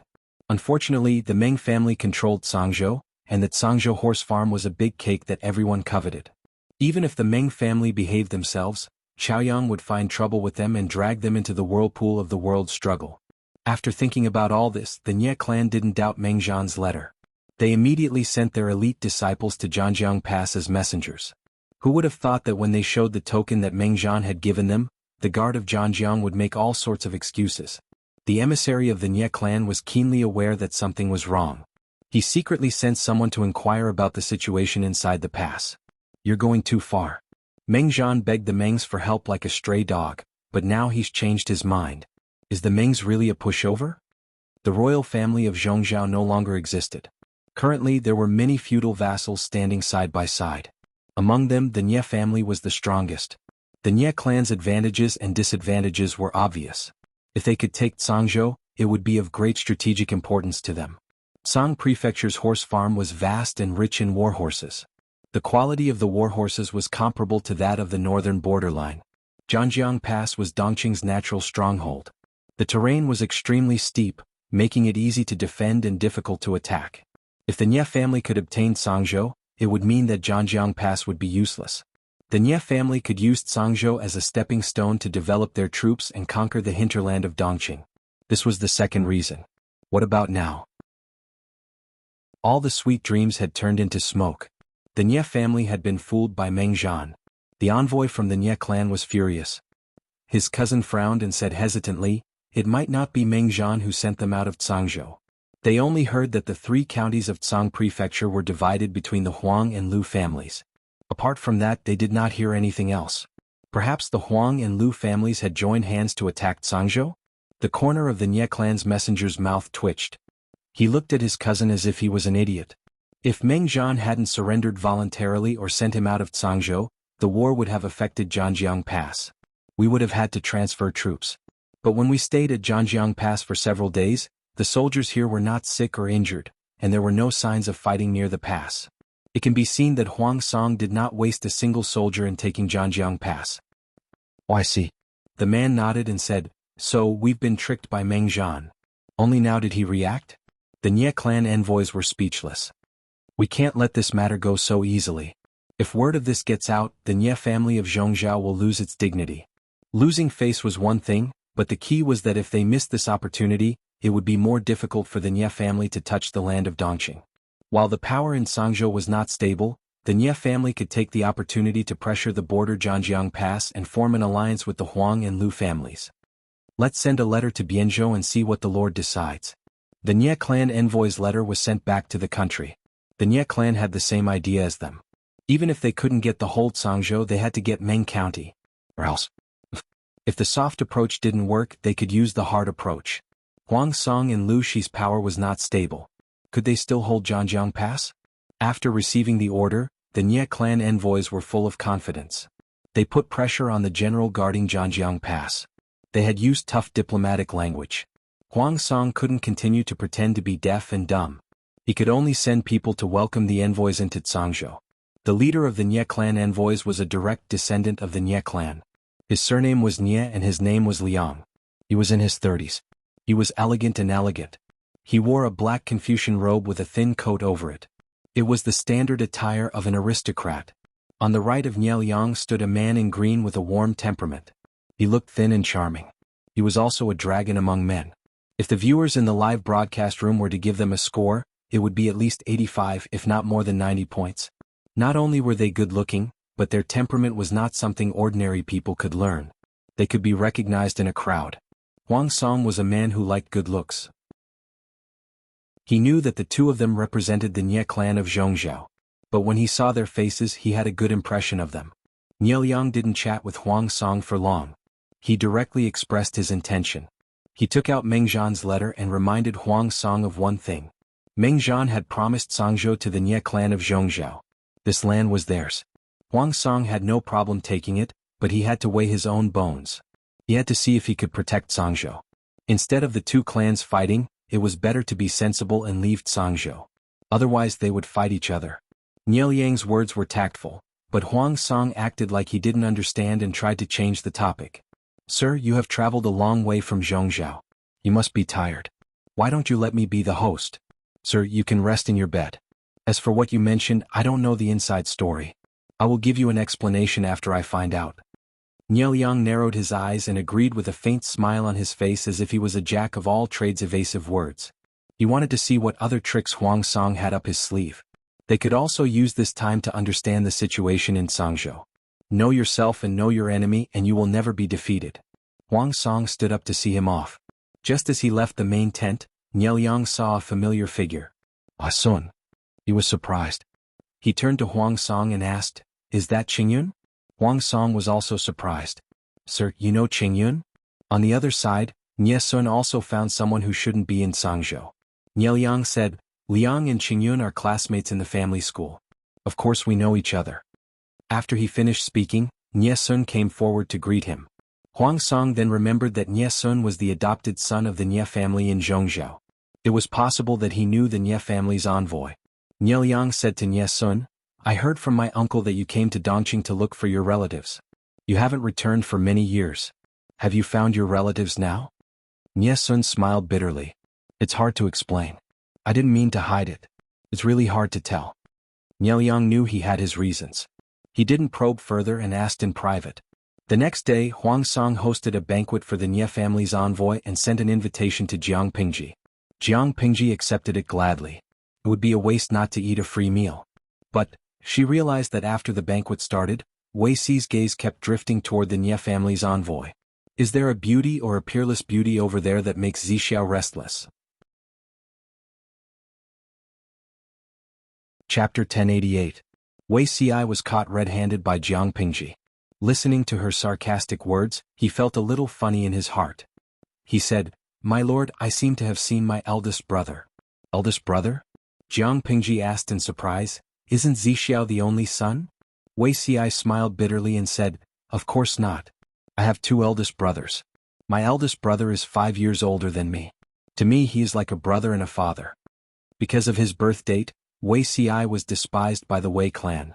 If Master Yuanjing had not stopped him, the weeds on Wei Xi's grave would have changed a few times. Although he survived, he was abandoned by the clan at a young age. Life was hard and he had a cold body. Even so, there were people who treated Wei Xi well, such as his eldest brother, Wei Chang. Wei Xi's initiation was even helped by him.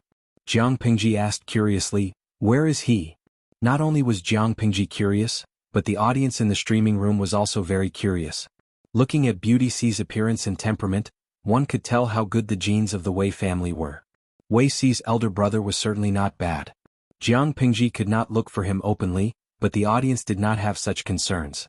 They could not wait to pull out everyone in the tent to take a look. Wuxia Xiaolong Bao, I found him. Look at this, isn't it? Except for the Nie family's diplomatic group, everyone knows him. Fireworks era. Are you kidding me? Didn't Huang Song introduce his name at the beginning of the banquet? His name is Nie Liang? Jiwe Bo He, #propping chin. Nie Liang is such a good name. I also like Nie Liang. Feng Shui Wuhan, you missed one person. Does the man beside Nie Liang look like him? I bet a spicy stick that it's definitely him. The audience searched carefully. Jiang Pingji also found a suspicious target. She turned to ask Wei Xi. The one beside Nie Liang? Wei Xi nodded and said, That's my elder brother. Jiang Pingji said expressionlessly, Dih. It's not the Shiraba but it's better than the Shiraba.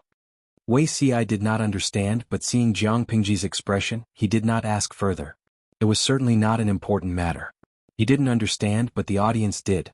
Xinjia, Nie Sun and Meng Heng are brothers. Feng Ju and Feng Jin are brothers. Wei Xi and Wei Dan are brothers. Nie Sun even knows Nie Liang. They're not brothers but they're more like brothers. They're from 3 different camps. Brothers stabbing each other's hearts. Isn't that the Shiraba? Mozhang Yunxiu, #pick nose.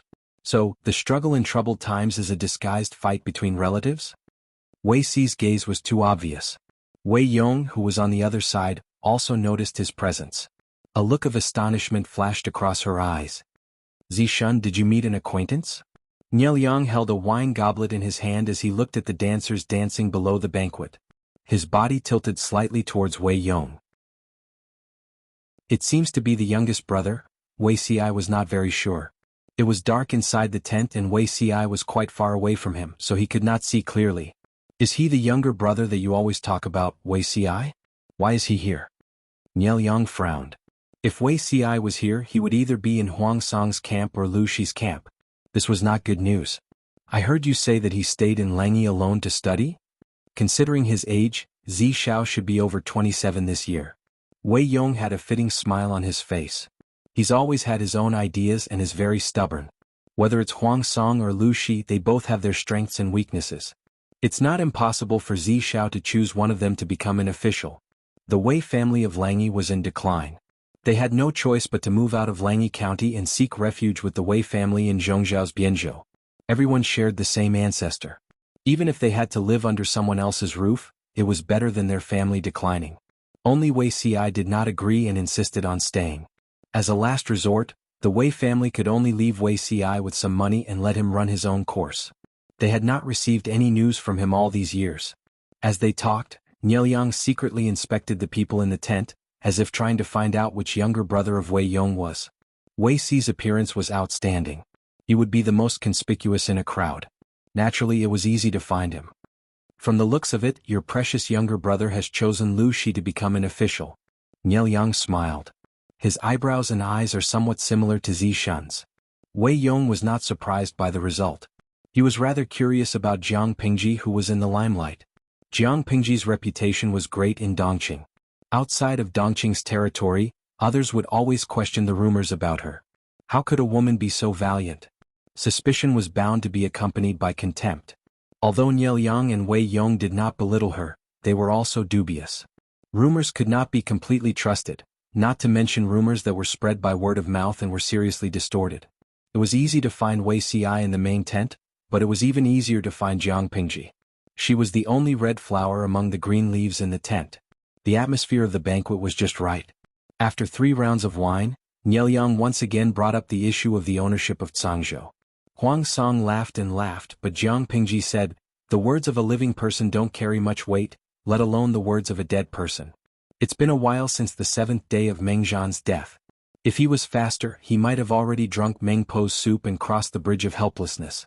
Dead people tell no tales." Nielyang's expression suddenly darkened. Without waiting for him to speak, Wei Si, who was beside him, helped to add.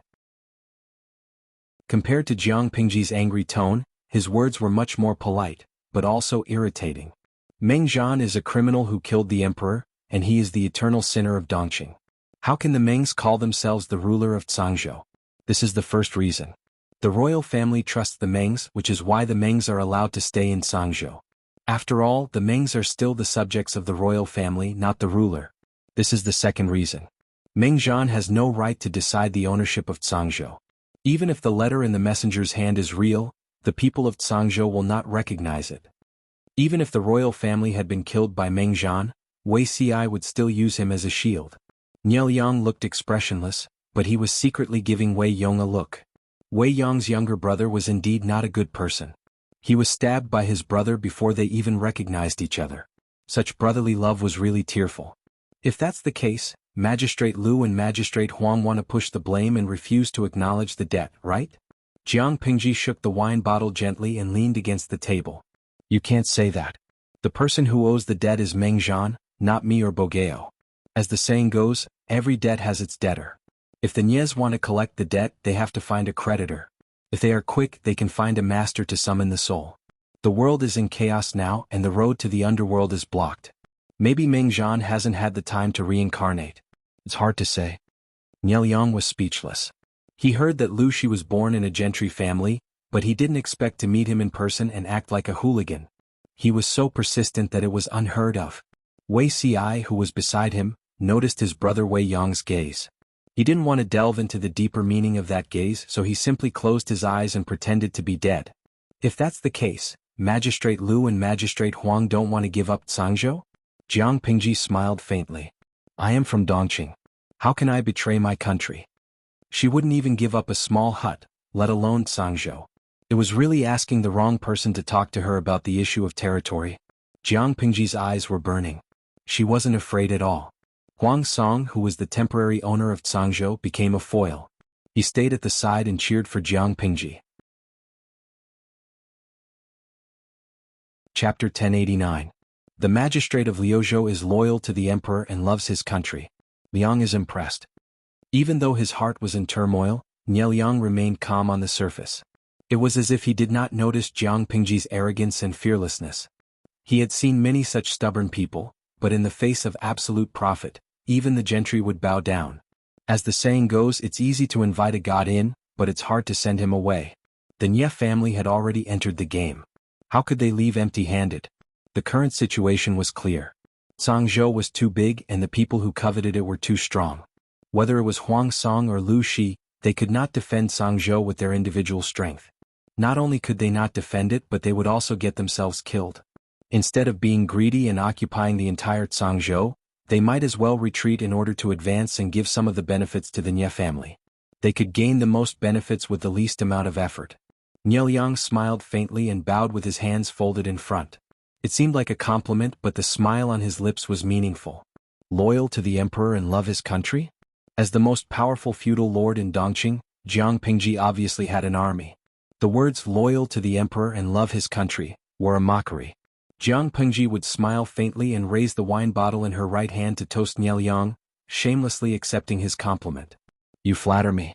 Even though the royal family is declining, it is my duty to defend the land and protect the people. I dare not forget it for a moment. So what if she was a rebel and a traitor who had an army?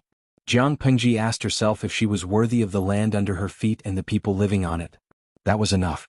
Furthermore, what the Nye family had done in Zhongzhou was no better than what she had done. The two were about the same. Did the crow want to laugh at the pig? Jiang Pingji was about to expose the Nye family's past. Wei Xi saw her eyes turn cold. His heart skipped a beat.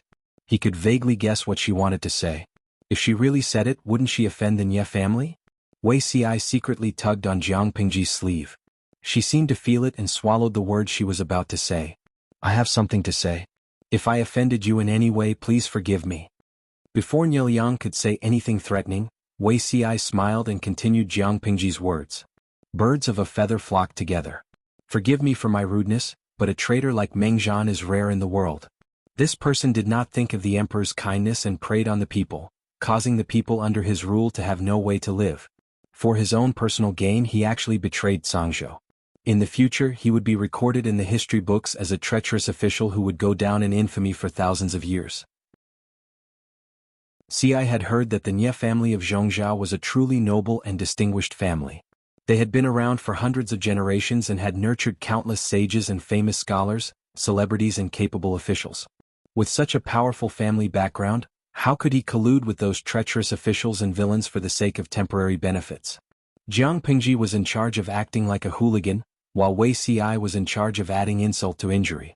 With the two of them working together, wouldn't those with weaker mental endurance be angered to the point of vomiting blood? Wei Yong, who was sitting next to Nye Liang, did not make a sound from beginning to end, but a trace of surprise flashed in his eyes. His memory of Wei Xi was still stuck at 8 or 9 years ago. The youth, who was barely in his 20s, was like an old monk, calm and uninteresting. Now that they met again, he seemed a little sharper. From the looks of it, he had experienced many things over the years and matured quite a bit. Wei Yong's heart was filled with the feeling of having a younger brother who had just grown up. He smiled and said, "This sounds reasonable, but it's sophistry." Huang Song took the opportunity to shift his gaze to Wei Yong and asked in a seemingly surprised manner, "This is?" Nye Liang said, "This is Liang's close friend. His surname is Wei, his given name is Yong, and his courtesy name is Zixuan." Hearing Wei Yong's name and courtesy name, everyone in the tent could not help but shift their gaze to Wei Xi. Whether it was their surname, first name or courtesy name, they looked like brothers no matter how they looked at it. Faintly, everyone felt that they had grasped the truth. This was another pair of plastic brothers. Huang Song said with a smile, "How is it sophistry? I heard that Mr. Zixiao is very reasonable." Wei Yong said, "Now that there are 5 countries in the world, Nanxing has been destroyed, the 4 factions of Nanman are vainly trying to overthrow the orthodoxy, Dongqing's royal family is declining, and Zhongzhou is not far behind. The remaining Beiyuan and Xichang are in turmoil within their borders. China is divided, feudal lords are rising, barbarian horses are trampling, and rebellious officials are domineering. This is the sign of a chaotic world. At present, only the arrival of the Holy Emperor can turn the tide and help the Xia kingdom. People say that those who speak benevolently die, while those who are ambitious and ruthless prosper. I also despise Meng Zhan's actions. However, are the people guilty? My lord has no other intentions, he just wants to protect the innocent people and prevent them from being plunged into misery and suffering." The district magistrate also said that protecting the people is part of his duty. As long as it can protect the people, why can't I sacrifice myself? As soon as he finished speaking, the atmosphere in the tent was like a cold current rushing through, and the temperature dropped by several degrees. Jiang Pingji restrained her frivolous attitude, and there was a hint of sternness in her eyes. "This gentleman is really eloquent," Wei Yong replied calmly, "every word and sentence is from the bottom of my heart. Who would believe that?" Although she was choked back, Jiang Pingji was not embarrassed or annoyed. Instead, she revealed a calm smile as if she did not care. The atmosphere in the tent indirectly affected the audience in the streaming room. When Jiang Pingji displayed her hooligan attitude, many fans and fangirls cheered for her crazily. This was the streamer they were familiar with, who would make people cry at the slightest disagreement. Jiang Pingji and Wei Ci, their tacit understanding was too high. They were indeed the most popular couple in the streaming room. Jieshou Meishu, can a language class representative translate this young man's words? I feel that his words are strange. After following the streaming for so many years, they realized that the people in the streaming room usually conversed in the vernacular, not the pure classical Chinese that they had imagined. Even so, on certain occasions their dialogue was still very difficult to listen to. Music Xiangyang, Brother Wei's words are not difficult to understand. To put it simply, this young man trampled on the streamer and supported the Nie family. Now that the world is in chaos, those who are capable will be in charge. Whoever has the bigger fist can provide security and protection for the people. Although the streamer is strong, she can't protect the people of Zhangzhou. She can't give the people absolute security, but the Nie family can, so the streamer shouldn't stop the people from pursuing happiness? Huangsha Moshi, the streamer raised the flag of national righteousness, and the integrity of the territory cannot be invaded. Brother Wei retorted from the perspective of the people. The people are innocent. If the streamer forced them, it would be heartless and she would slap herself in the mouth. The streamer has met her opponent with her mouth. The audience watched with relish, but Jiang Pingji's fangirls were unwilling. Industrial design, what are you saying? Our streamer's influence is also very strong, okay? Yusue Jueyo, you can't say that. The Nie family's influence in Zhongzhou is also strong. The point is that the streamer just attacked the north borderline, and before she could catch her breath, she brought troops to attack the Meng family. After a long war, the more she fights, the more her vitality will be damaged. Since the beginning of the war, the streamer has been fighting for a year and 4 months, and her vitality has been seriously damaged. The current situation is very complicated. Apart from the pressure from outside the borders, there is also Huang Song, the fake brother, who is watching covetously within the borders. In this aspect, the streamer is really not as good as the Nie family at protecting the people. Chapter 1090. The banquet ended on a sour note. Everyone knew that it was just a probing confrontation. No one had revealed their bottom line. The Nie family didn't want to take over the whole of Zhangzhou. They asked for Zhangzhou right from the start to make it easier to bargain later. It was the same logic as asking for a sky-high price and asking for a bargain on the ground. It was a negotiation. It was impossible to set a fixed price right from the start. They didn't know that Jiang Pingji's thought process was different from normal people. She wasn't probing. Her bottom line was to not lose an inch of land. The Nie family wanted to take over Zhangzhou so that they could get their hands on the land of Dongqing in the future. If the Nie family succeeded, Zhanjiang Pass, a natural barrier, would be destroyed. The Nie family could attack and defend. With such a neighbor who could sleep at night. Jiang Pingji was the greediest. She planned to take over the whole of Zhangzhou. Huang Song was more optimistic. He and Jiang Pingji would split the cake. The Nie family would get out of the way. The Nie family's bottom line was the lowest. The Nie family, Jiang Pingji and Huang Song shared Zhangzhou. Looking at the situation, it seemed that Jiang Pingji's ambition was the greatest. In fact, it was not. The Nie family's ambition was the most obscure and strong. The Nie family is so unforgiving. If the Yi family of Beiyuan gets involved, won't they turn the world upside down? Huang Song drank the hangover soup and forced himself to calm down. The plan now is to continue watching and helping each other with Lanting. Only then can we stabilize the situation and prevent the Nie family from acting rashly. Although he and Jiang Pingji were plastic siblings, they were barely family. The Nie family was an outsider. Rather than letting outsiders take advantage of them, it was best for family to share the cake. This situation was also Meng Zhan's arrangement before he died. He didn't want outside forces to intervene. The alliance between Huang Song and Jiang Pingji couldn't be broken. Little did they know that Jiang Pingji had her own plans. Zixiao. After the banquet, Wei Ci and the others followed behind Jiang Pingji and prepared to return home. They heard a familiar voice before they got far. Wei Ci smiled and stepped forward. He bowed to Jiang Pingji and the others as if the verbal battle was fake. Big brother. Wei Ci returned the greeting. His expression was equally calm, as if they were an ordinary pair of brothers. Jiang Pingji secretly glanced at the two of them and said plainly, "You brothers haven't seen each other for many years. I'm afraid you have a lot to talk about. I won't disturb your reunion. Just one thing, Zixiao's body is weak. I'm afraid that you can't stay up late and tire yourself out. It's almost time, remember to rest early. Having said that, Jiang Pingji gave the space to the brothers and brought the others back to the house. Wei Dan looked at Jiang Pingji's back and narrowed his eyes meaningfully. There was some scrutiny in his eyes.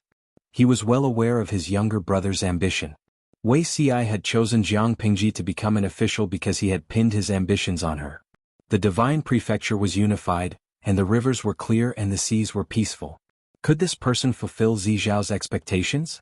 Long time no see. Zixiao, do you want to meet up with me?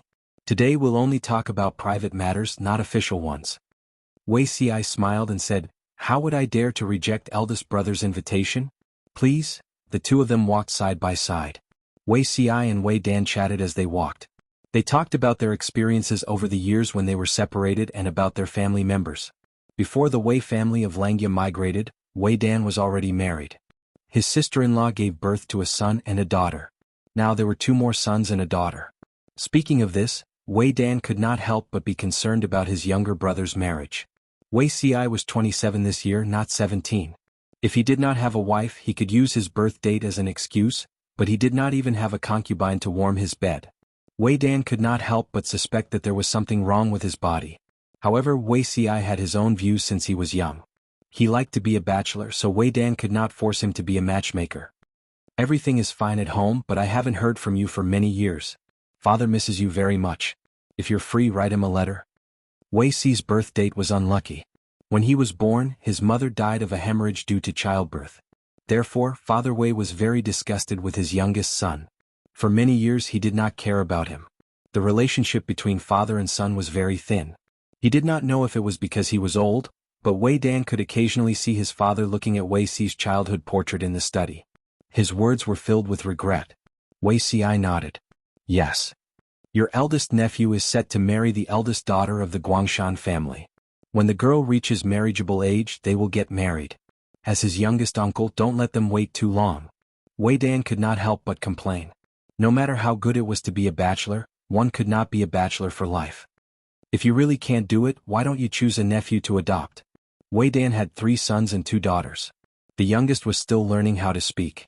Rather than letting Wei Ci choose a child from a side branch of the clan, which would alienate him by blood, it was better to choose one of his nephews and raise him as his own. Wei Ci was speechless. What did he mean by he really can't do it? What did he mean by can't do it? To Wei Ci, Wei Dan was both a brother and a father. In his previous life he had introduced many blind dates to him. In the end, he had no choice but to adopt his youngest son so that Wei Ci would not have anyone to rely on. Wei Ci was also tempted at that time, but his sister-in-law refused, so he gave up. I appreciate eldest brother's good intentions, but I'm afraid that sister-in-law will not agree to this. It's not good to separate sister-in-law from her nephew, right? Once adopted, the child could only call his biological mother eldest aunt. Which mother would be willing? Wei Dan was startled and could only dispel the idea resentfully. Wei Ci calmly changed the topic and did not talk about adoption. Eldest brother is now assisting Nielyang? Wei Dan smiled faintly. Yes, Guangshan is not bad.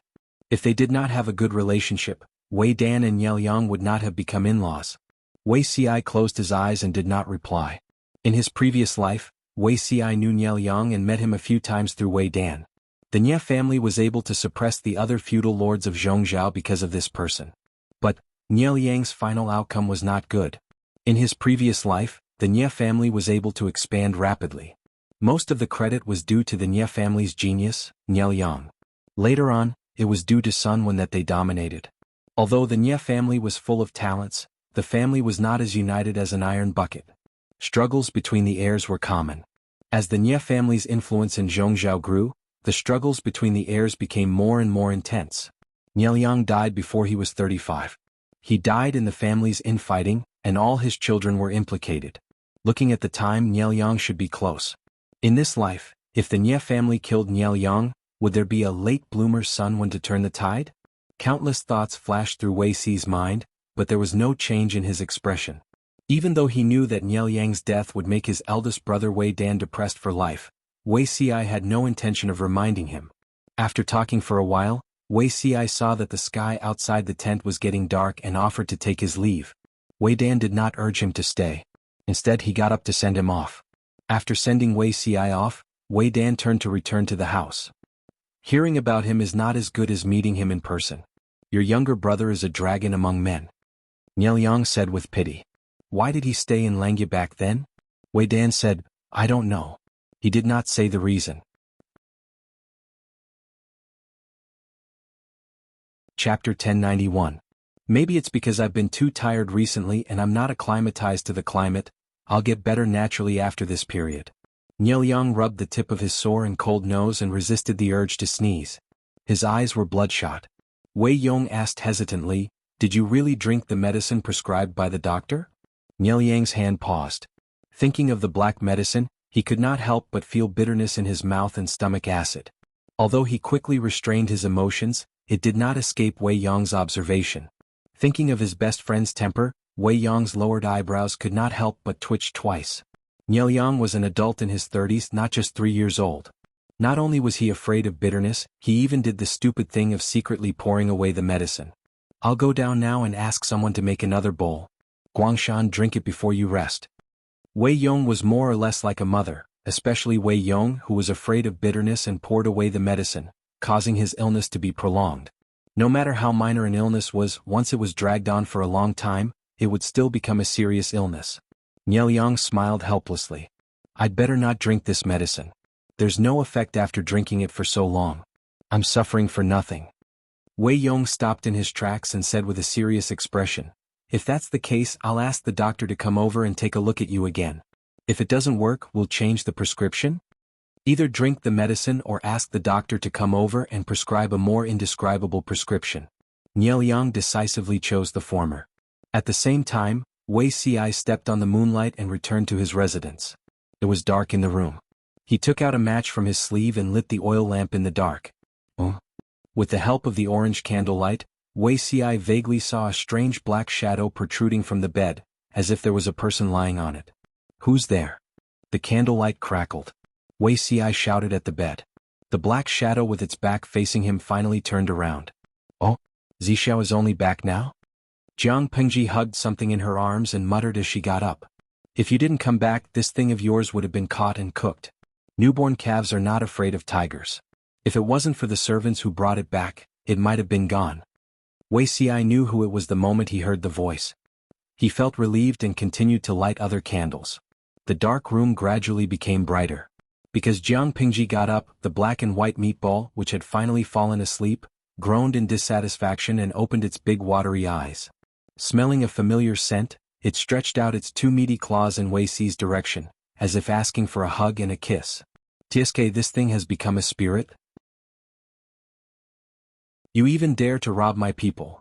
Jiang Pingji mercilessly poked the black and white meatball's forehead, causing it to roll on the ground. My lord, are you still jealous of animals? Wei Xi was amused. He raised his hand and scooped up the little fellow. Although he was the one who raised it, it was usually taken care of by the servants or logisticians. The food it ate every day was even more sumptuous than the lord. He was a treasure in the army. It's fun to eat it once in a while. How is your family in Zhongzhou doing? Jiang Pingji yawned. Her cheeks were flushed due to her deep sleep, which made her look more feminine and naive. Wei Xi's heart warmed. He smiled faintly and said, Thank you for your concern, my lord. I heard that eldest brother is working for the Nye family. They must be doing well. Niel Yang was a direct descendant of the Nye family. Now the Nye family valued him greatly. As his right-hand man, Wei Xi's status was naturally not low. Relying on this relationship, the relatives who sought refuge with the Wei family in Bianzhou would not be living too badly. My lord has waited here for so long. Is it just to ask this? Because of his previous life's mistakes, Wei Xi did not want to be too deeply involved with the Wei family. He only wanted to maintain a superficial friendship. In front of Jiang Pingji, he did not want to mention the Wei family. Jiang Pingji shook her head. Of course, it's not just one thing. I have another surprise. I have no one to share it with, so after thinking about it, I still came to find Zixiao. Wei Xi pondered in his heart and carefully recalled what had happened recently. After thinking about it, there was only one thing that could make his lord so happy. Is there news from Jing Rong's side? Jiang Pingji smiled and nodded. Zixiao's thoughts are exquisite. Nothing can escape your control. Jing Rong led his troops to Qinzhou. He also treacherously plotted against Su Bei's forces to confuse Bogeo's spies in Qinzhou. Now that he has succeeded, shouldn't he be eager to claim credit? These days she had endured and pretended that nothing had happened. Wasn't it all for this good news? Fortunately, Yang Si did not let her down. He successfully completed this plan of crossing the sea by deceiving everyone and crossing the sea in secret. Otherwise, Yang Si could not blame her. Yang Si, who was thinking of a way to cross the river Song, sneezed. His cold snot dripped down. He hurriedly took out a handkerchief to cover his nose. It's the middle of the night. Who's talking? Yang Si pinched his nose and suddenly felt the air freshen up. The tanned and burly Dian Yen carefully brought in a bowl of pitch-black medicinal concoction. Military counselor, I'm coming in. Yang Si hid the handkerchief and sniffed, suppressing the moisture that surged from the corners of his eyes. There was no need to mention how terrible it was to catch a cold at this time. His body was uncomfortable and his mood was not bright. Dian Yen stepped into the tent. His burly body made the tent feel cramped. He carefully brought the medicinal concoction to Yang Si's table. Military counselor, I've also found some candied plums for you. Each one has a thick coating of honey.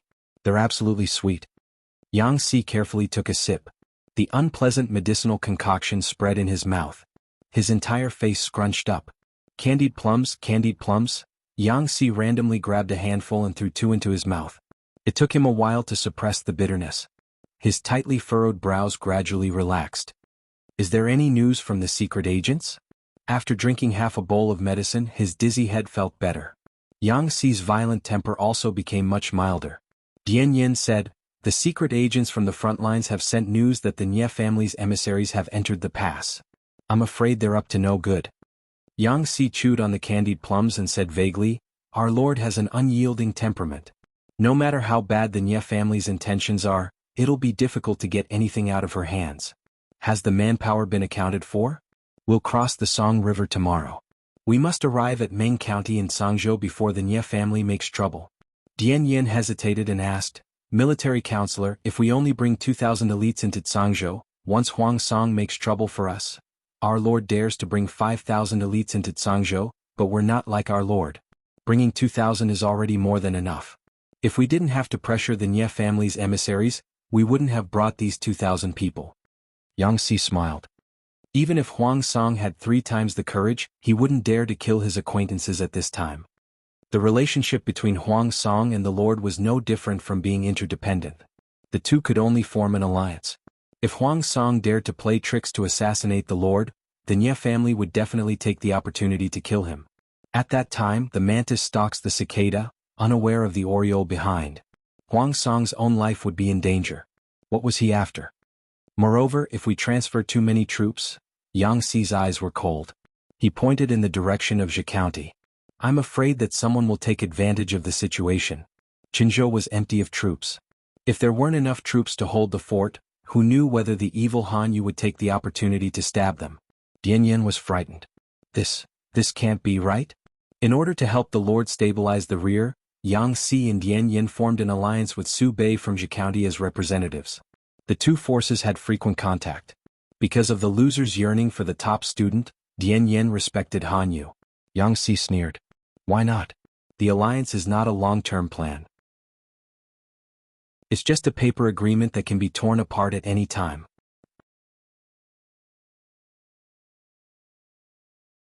Chapter 1092. Dian Yen was speechless. He had been ordered around by Yang Si for many years. He had long understood a fact. Although these strategists had learned the essence of 100 schools of thought, they used words like, sincerity is the beginning and end of an object. If not, there is nothing. Therefore, a gentleman's sincerity is precious. These words taught others to be honest and trustworthy. When it came to themselves, each of them was better than the other. They changed their attitude faster than flipping a book. What was sincerity? Who and what was the covenant? When it was useful, it was as solid as a rock. Once it was no longer useful, it was too crude to be used to wipe one's ass. Dian Yen thought of Yang Si and Han Yu. These two regarded each other as bosom friends. Why did they stab each other in the back? Indeed, as a martial artist, he could not understand the friendship between scholars. If that's the case, won't the Lord be in danger? Dian Yen was anxious. His face revealed genuine concern.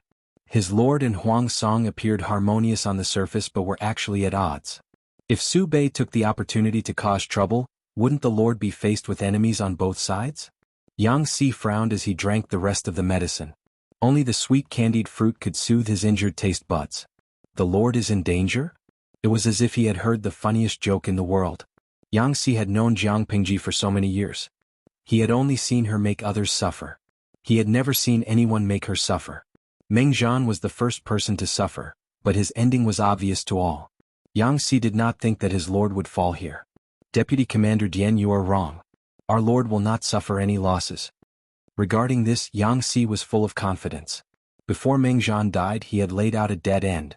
It was obvious that he wanted to support Huang Song and Jiang Pingji to fight. He wanted to use this opportunity to exhaust her strength and make her suffer. Unexpectedly, Jiang Pingji reacted immediately. She dispatched Yang Si to lead troops into Qinzhou. This was a dangerous move. If Yang Si was incompetent or harbored other intentions, not only would she lose Qinzhou and Sangzhou, she might even lose Hu County. This was a complete and utter gamble. If she won the gamble, she would break out of this predicament. If she lost the gamble, her life would be in danger. Faced with such a huge risk, she had high hopes for Yang Si. She did not have any unnecessary suspicions or doubts. Even Yang Si could not help but be speechless with such trust and importance. My lord treats me as a scholar of the state, I shall repay him as a scholar of the state. Even though it was difficult, Yang Si still lived up to his mission in the end. He seized every second to control the entire territory of Qinzhou and lived up to his trust. However, no matter how skilled Yang Si was, he could not completely stop the spread of the news. At most he could delay it for a while. Although the time was short, it was enough. Late at night on the third day, Huang Song was in the middle of a discussion with several of his trusted strategists. There was a faint noise and clamor coming from outside, but it didn't take long before it subsided. He frowned and asked, "What happened outside?" The contents of his discussion with his confidant were all confidential. If it was accidentally overheard by others, who knew how much damage it would cause? Not long after, a ragged beggar with unkempt hair was brought in. This person's appearance was extremely unkempt. His face was stained with filth and dried black blood. Only his eyes were still somewhat spirited. Reporting to my lord, I found a secret letter on this person. The deputy general who was guarding Huang Song stepped forward and said, holding a small bamboo slip that was less than the width of a palm with both hands. He claimed to be the deputy envoy of Qinzhou General Yuanen. I saw him acting suspiciously, so I sent people to arrest him. After arresting the suspicious person, this guy still shouted that he was the deputy envoy of Yuanen and said that he had something important to tell Huang Song in person. Yuanen? This person is under Commandant Yuanen? Huang Song's heart skipped a beat. He quickly grabbed the small bamboo slip and used his fingers to untie it. His palms were sweating because of nervousness and worry. He received a letter from Qinzhou at this time, and the messenger was a deputy envoy with a lame and disheveled appearance. This made him very uneasy. When Huang Song ordered someone to bring a lamp and use the candlelight to read the tiny words on the bamboo slip, the lame deputy envoy cried and begged for mercy. "Greetings, my lord." The lame deputy envoy was originally quite strong, but in order to avoid Yang Si's search, he had to disguise his identity. He ate the wind and drank dew every day, so he was extremely thin. His ragged clothes hung on his body. He cried and said, "Commandant Yuan ordered me to risk my life to deliver this secret letter, lest you fall into Lu Shi's trap. Lu Shi sent troops to attack Qinzhou and imprison Commandant Yuan." Cheng Jing and the others heard the commotion and quickly went forward to ask for details. Feng Ju's face was very ugly, as if it had been painted black. Who on earth led troops to attack Qinzhou? What is the current situation of the general who was originally stationed in Qinzhou? Quickly tell me the truth that you know. Don't leave anything out. At this moment, countless thoughts whizzed through Feng Ju's mind. Jiang Pingji's main force was still at the border of Qinyan County. She only brought 5,000 elites to be stationed outside Meng County. How could she have the strength to attack Qinzhou? Other than that, Qinzhou and Sangzhou were neighbors, separated only by the Song River. If Qinzhou was in trouble, why did the news only arrive now? Before the lame deputy envoy could speak, Huang Song, who had already finished reading the secret letter, spoke with a livid face. "There's no need to ask. Huijie will understand after reading this." He handed the secret letter with more than 100 tiny words to Feng Ju. After Feng Ju read it, he passed it to Cheng Jing and the others to read. Huang Song smiled bitterly and said, I can't believe we were counterattacked by Lanting. According to the forces on the surface, it was impossible for Jiang Pingji to take down Qinzhou without anyone knowing. Moreover, she planned it in the territory of Huang Song and the others. He did not expect that the other party had left a trump card in Hu County to avoid Huang Song and the others' attention. Feng Ju frowned so hard that he could almost squeeze a fly to death. I never expected this person to be Yang Jingrong. Following the victory of the battle at the northern borderline, the reputation of the talents under Jiang Pingji's command was known to the world. The most outstanding strategist was undoubtedly Sun Wen. His origins were unknown and he was previously unknown. After the battle at the northern borderline, all the forces knew of him. There was no suspense in the military. Fu Wang was fully deserving of the top spot. No one could refute him. In comparison, Yang Si and Yan Yan were invisible. Yang Si was of humble origin. He had once served Prince Changshu, but before he could achieve much, he had jumped ship. Yan Yan was a bandit. Although he had brute strength and extraordinary combat power, he was not well versed in literature. It was impossible for him to lead an army alone. These two had been banished to Hu County by Jiang Pingji for many years. Their already insignificant presence was even smaller now. Apart from Su Bei's forces who had some understanding of these two, outsiders completely ignored them. They never expected that they would amaze the world with a single brilliant feat. Yang Jingrong? It's him, Yang Si. Huang Song found the relevant memories in his mind. His expression became increasingly ugly. The relationship between Yang Si and Huang Song could only be described as an ill-fated relationship. Back then, when the royal family of Dongqing had just moved the capital to Qinzhou, Yang Si was still serving under Prince Changshu. With Feng Ju's assistance, Huang Song made many military achievements. He led his troops and caused many problems for Prince Changshu. Chapter 1093. Not long after Yang Si assisted Prince Changshu, he jumped ship and kicked out his old boss. Yang Si, who had nowhere to go, went to Huang Song, who knew that the gatekeeper of Huang Song's mansion would look down on him and deliberately suppressed Yang Si's visiting card, making Yang Si wait in vain for a few days. Yang Si was proud and arrogant. He simply took his boy servant to Wanzhou and went to Wei Ci. He fell into a trap. It could be said that if the gatekeeper had not stopped him, Yang Si would have stayed in Huang Song's tent. But what happened? After a few years, Yang Si reenacted the scene from back then. He once again ruined Huang Song's plan and caused him to suffer. Fate was too wonderful for words. Memories of the past flashed through Huang Song's mind. The nerves at the corner of his mouth twitched uncontrollably. He owed Yang Si 1.8 million strings of coins in his previous life, didn't he? Why did he only take advantage of him? Qingjing read the letter. His sword-like eyebrows furrowed as if they were about to form a knot. Nie Sun, who was beside him, had the same expression. Qinzhou had been taken away by Jiang Pingji. It would be difficult to get it back. He never expected her to be so bold. A trusted strategist in the tent said, "What does Lu Shi mean by this? Attacking Qinzhou without any regard for the alliance between the two families? The envoy from the Nie family of Zhongzhou is still in Cangzhou and is eyeing Cangzhou covetously. At this juncture, if the Huang and Lu families fight, it will benefit the enemy for no reason." Jiang Pingji seemed to be a bit rebellious, but her performance was considered good. She did not seem like a reckless person who disregarded the overall situation for her own benefit. At this moment she suddenly attacked Qinzhou. Who would believe that she did not do it on purpose? Even a ghost would not believe such nonsense. Qingjing sneered. What other intentions could she have? She was dissatisfied with the previous loss and wanted to find a way to get back at us. Under normal circumstances, Jiang Pingji would have half of Cangzhou and Qinzhou. But because of Meng Zhan's scheme, the entire Qinzhou and Cangzhou counties were in Huang Song's pocket. The whole process was effortless. It would be strange if Jiang Pingji could bear it. The strategist also thought of this. His face became gloomy and his tone was a bit cold. Even so, all this was planned by Meng Zhan. My lord just went with the flow. She did not care about her friendship with my lord and attacked you from behind. It was despicable. Qingjing's lips curled into a mocking smile. Morality and benevolence couldn't restrain the calculation of interests. If they really wanted to be calculative, Huang Song was the one who broke the contract first. Meng Zhan set up this trap and Huang Song did push the boat with the current, but it also hurt the interests of his allies. Jiang Pingji had been bullied.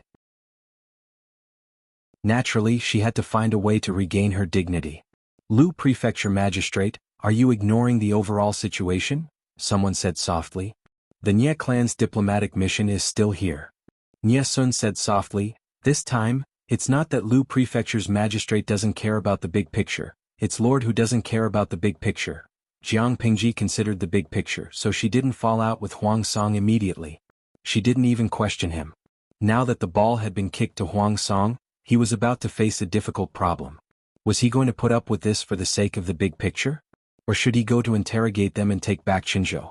The world was in chaos and the territory belonged to whoever conquered it. If Huang Song went to ask for it, he would most likely return empty-handed and become a laughing stock. This was secondary. If the two sides could not come to an agreement on this issue, the already fragile alliance would collapse in an instant. When the sandpiper and the clam fought, the fishermen benefited. If Huang Song and Jiang Pingji fought, it would only benefit the Nye clan in the end. For the sake of the big picture, Huang Song had to accept this loss. He sent someone to negotiate with Jiang Pingji and come up with a plan that satisfied both sides. No matter what the most important plan was, Huang Song couldn't avoid losing a lot of money. Everyone in the tent thought of this, and their expressions became much gloomier. For a moment, the surroundings were silent. Only the crackling sound of the burning candles could be heard. After a while, Huang Song sat back in his seat in a daze. He said in a dejected tone, "Leave this matter to Huijie and Yumo." Qinzhou, which they had just obtained, was about to change hands. It would be a lie to say that they didn't feel heartache. Everyone looked at each other. They all wanted to stop it, but they couldn't think of a way to break the situation. Qing Jing and Feng Ju could only accept the order. Nye Sun said, according to the letter, after Yang Si brought his troops into Qinzhou, he didn't start a massacre. He only imprisoned Commandant Yuanan. In my opinion, Lu Prefecture's magistrate doesn't want to break the alliance with the Lord at this time. Most likely there's still room for negotiation. Jiang Pingji indeed didn't kill all of Huang Song's soldiers. Except for those who were injured during the battle, the other captives were imprisoned and guarded. Huang Song frowned and asked Nye Sun, "What do you think, Qingyun?" Nye Sun deliberated and said, "In my opinion, Lu Prefecture magistrate may not want Qinzhou." "Not Qinzhou? Why did he bring his troops to attack Qinzhou instead of Qinzhou?" "Why do you say that?" Huang Song asked.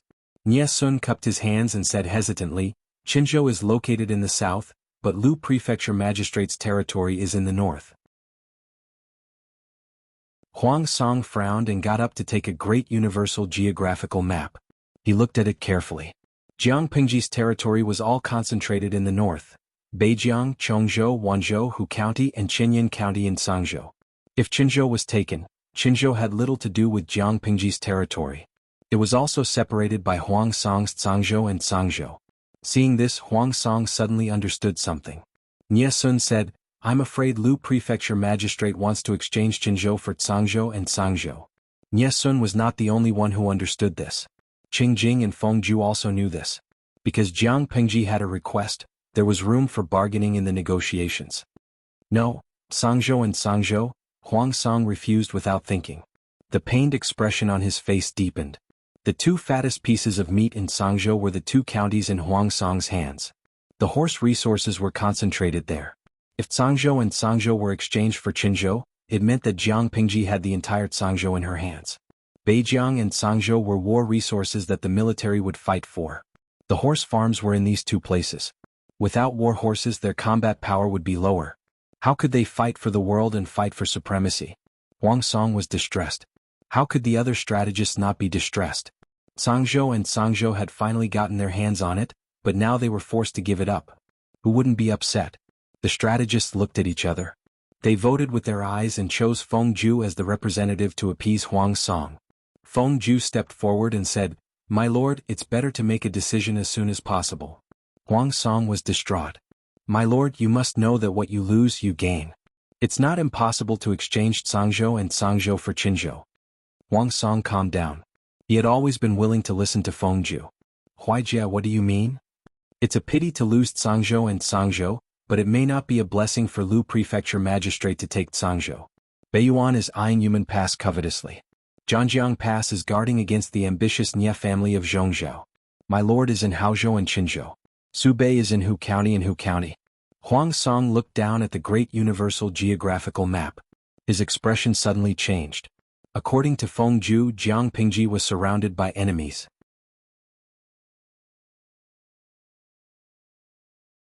Chapter 1094. The people in Jiang Pingji's tent also thought about what Feng Ju was worried about. Choose the lesser of two evils and choose the greater of two benefits. Prefecture Magistrate Huang isn't an ordinary person. If we give up Zhangzhou, he only needs to cultivate in peace for a few years and he'll be able to soar into the sky with a single leap. He'll develop into a thorn in the side of my lord.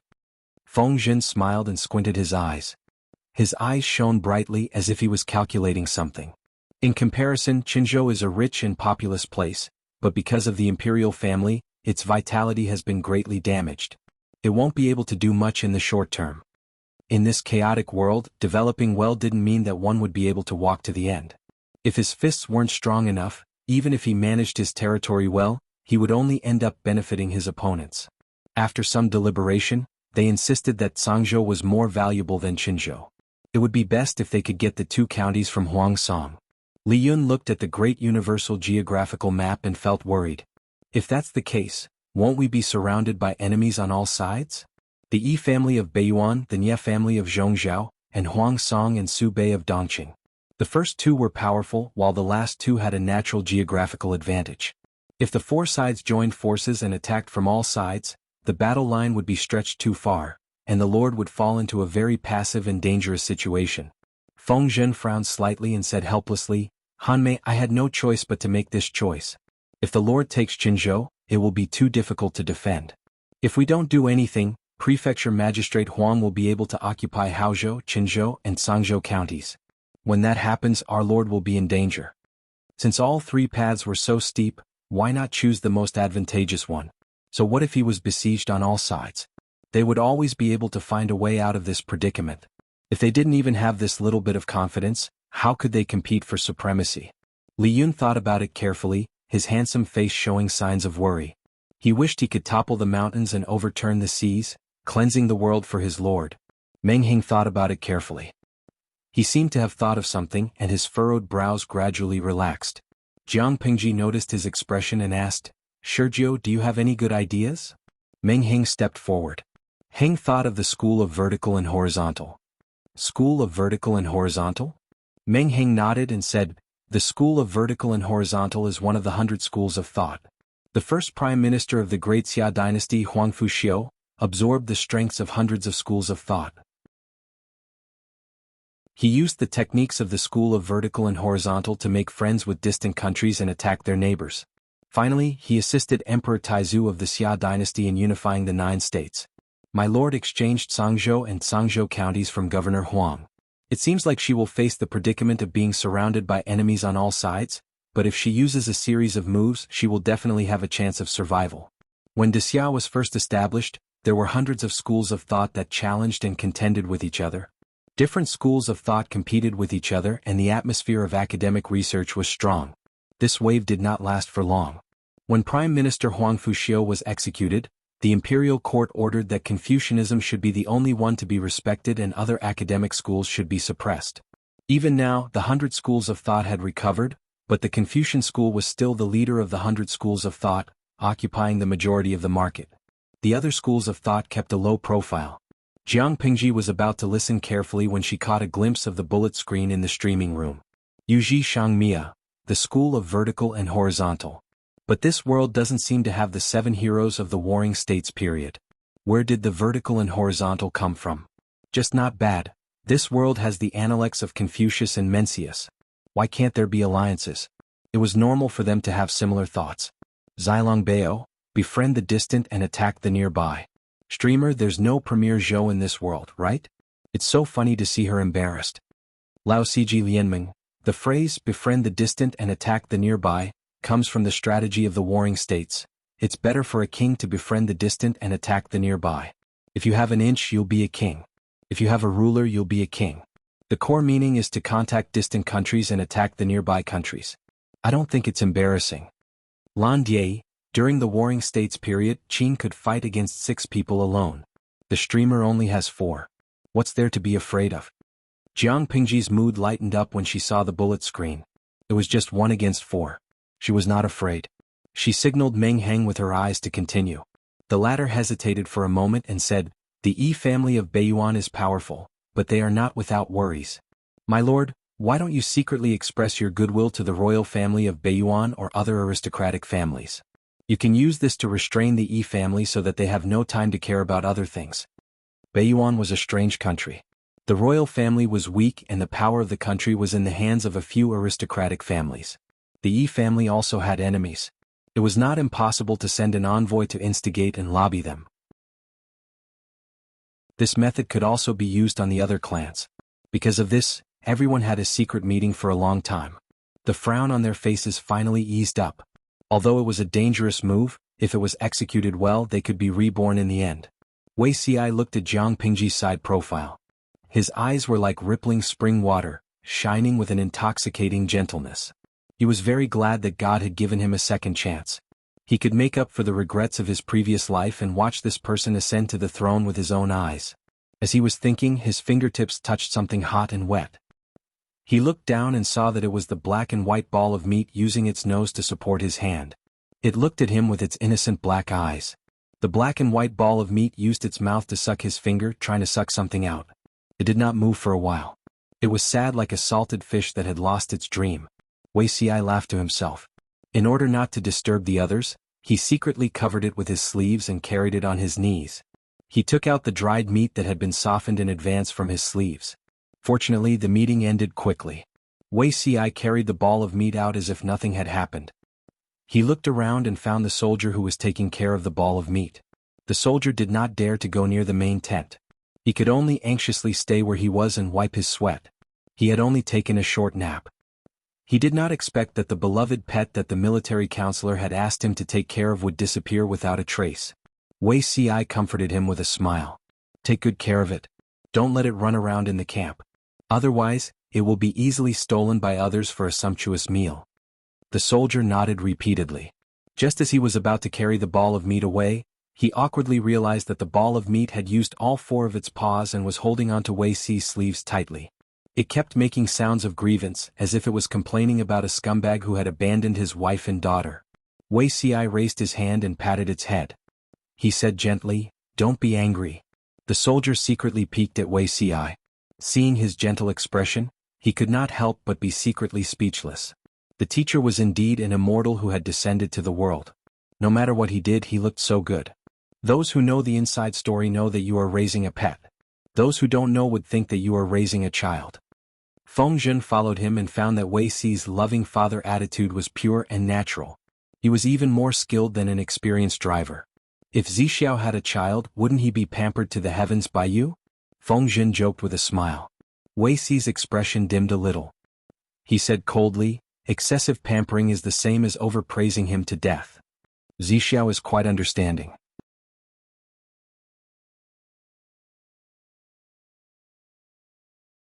Chapter 1095. It'd be great if there was a second or third son Zidao. He'd definitely be good at this. Wei Xi glanced at Feng Zhen and said, "It's better to rely on yourself than on others." Feng Zhen shook his head like a rattled drum. How could he do this kind of work with his small body? Zixiao is really vicious. Baiyuan has always been known as the northern country of ice and snow. Out of the 4 seasons, it's only warm for a few months. The rest of the time, it's snowing and freezing the city. If you really went there, you'd probably be frozen before you could even convince anyone. Feng Zhen's eyes flashed and he teased, "In my opinion, Zixiao is a great candidate with a silver tongue. I heard that the people of Baiyuan, regardless of gender, are all tall and strong. Zixiao, with your beauty, I wonder how popular you'd be." The first few sentences were decent, but the last few sentences went off the rails. Wei Xi strode forward, too lazy to waste his breath on Feng Zhen. Cough cough cough. "Zixiao, don't walk so fast." Feng Zhen saw Wei Xi's frosty expression and sighed. Honest people really couldn't take teasing. After jogging for 2 steps, Wei Xi stopped in front of him. "Zixiao still cares for people." "I know." Feng Zhen didn't finish his sentence when the smile on his face disappeared. His gaze fell on a man not far away. He looked similar to Wei Xi and had a more honest and gentle temperament. Wasn't this Wei Dan from the Nye family envoy, Wei Xi's eldest brother? What was he doing here? Eldest brother? Wei Xi stepped forward to greet him. Before he could get up, Wei Dan's cold right hand grabbed his wrist. Soon, a few red finger marks were left on his skin. It was clear how much force he had used in his anxiety. "Eldest brother, what happened?" Why did the usually calm eldest brother lose his composure like this? Feng Zhen was also observing Wei Dan. Only then did he realize that his eyes were slightly green and his expression was tired and dispirited. Zixiao, do me a favor. Wei Dan's tone was nervous. Wei Ci lowered his face to hide the emotions in his eyes. He said, don't rush, eldest brother. Let's talk as we walk. Wei Dan didn't invite Feng Zhen, but he didn't refuse either. The latter shamelessly followed the two. Wei Dan's steps were swift and his strides were wide. His clothes brushed against each other and made a clear rustling sound. If it was in the past, Wei Yong wouldn't have been so rude, but he couldn't care less now. Zixiao, you've learned the art of Qi Huang. Can you diagnose a common cold and fever? Wei Chang knew that Wei Ci had medical skills. As the saying goes, a prolonged illness makes one a doctor. Wei Ci's medical skills had been trained this way. Wei Ci nodded. Although my medical skills are not as exquisite as those of famous doctors, it is not a problem for me to treat minor illnesses and fevers. Feng Zhen asked, if someone is sick, why don't they find a doctor? I don't trust you. When Wei Ling said these three words, his expression darkened several degrees, and a heavy and oppressive aura lingered around his body. Feng Zhen's eyes widened in shock. You can't trust the doctor you brought, but you trust your own brother from the opposing camp? How much trust did Big Brother have in Wei Ci's integrity? Wasn't he afraid that Wei Ci would tamper with the prescription and complete the ultimate killer move with just one set of medicine? Just as Feng Zhen was curious about the patient's identity, Wei Ci quickly guessed the patient's identity. In the entire world, apart from family members, only Niel Yang could make eldest brother so nervous and lose his composure. It was rare to find a confidant in life. In his previous life, Niel Yang had died early, and eldest brother had been depressed for more than 10 years before he finally passed away from illness. Following Wei Ling's footsteps, Wei Ci and Feng Zhen entered the Nye family's quarters. Before the two entered the courtyard, they smelled the scent of medicine in the air. Wei Ci secretly twitched his nose, his brows furrowing. Guangshan, Zixiao is here. Feng Zhen looked at the sneaky formation and furrowed his brows in displeasure. At the same time, he was secretly glad that he had followed. If he had not followed and Wei Ci had been brought here by Wei Ling alone, and someone with ulterior motives had spread the news to Jiang Pingji, the Lord might have become suspicious. Entering the room, the scent of medicine in the air was even stronger, mixed with an indescribable sour smell. Just as Wei Ling finished speaking, the two of them heard a heart-wrenching cough. Wei Ci was startled. It had only been a few days since they had last seen each other. Why had Niel Yang become so ill? Niel Yang lay on the bed, his cheeks pale and his lips chapped. Faint bruises could be seen at the corners of his lips. I haven't seen you for a few days, why have you become like this? Niel Yang struggled to sit up. He looked very weak, as if his vitality had been sucked away by something. He smiled bitterly and said, why did Zixuan invite your younger brother here? The doctor has already taken a look at me. It's not a serious illness. With that, he said to Wei Ci and Feng Zhen, forgive Liang for being too ill to entertain the two of you. Please help yourself. Wei Ling said, Zixiao's skills are not bad. No matter what, let him take a look. If he is really fine, Liang will be at ease. Niel Yang could not dissuade his best friend, so he could only smile apologetically at Wei Ci. Thank you, Zixiao, for making this trip. Wei Ci nodded and lifted the bedding. He let Niel Yang stretch out a hand and carefully feel his pulse. Niel Yang was seriously ill. His pulse was much weaker than an ordinary person's. It was sometimes strong and sometimes weak. This pulse. Wei Ci paused and turned to ask Wei Ling, what did the other doctors say? They only said it was a common cold. They prescribed a few prescriptions, but Guangshan's cold did not improve. Wei Ling frowned. He even revealed the matter of Niel Yang secretly pouring out the medicine. Niel Yang, who was lying on the bed, secretly turned his face away. He felt embarrassed.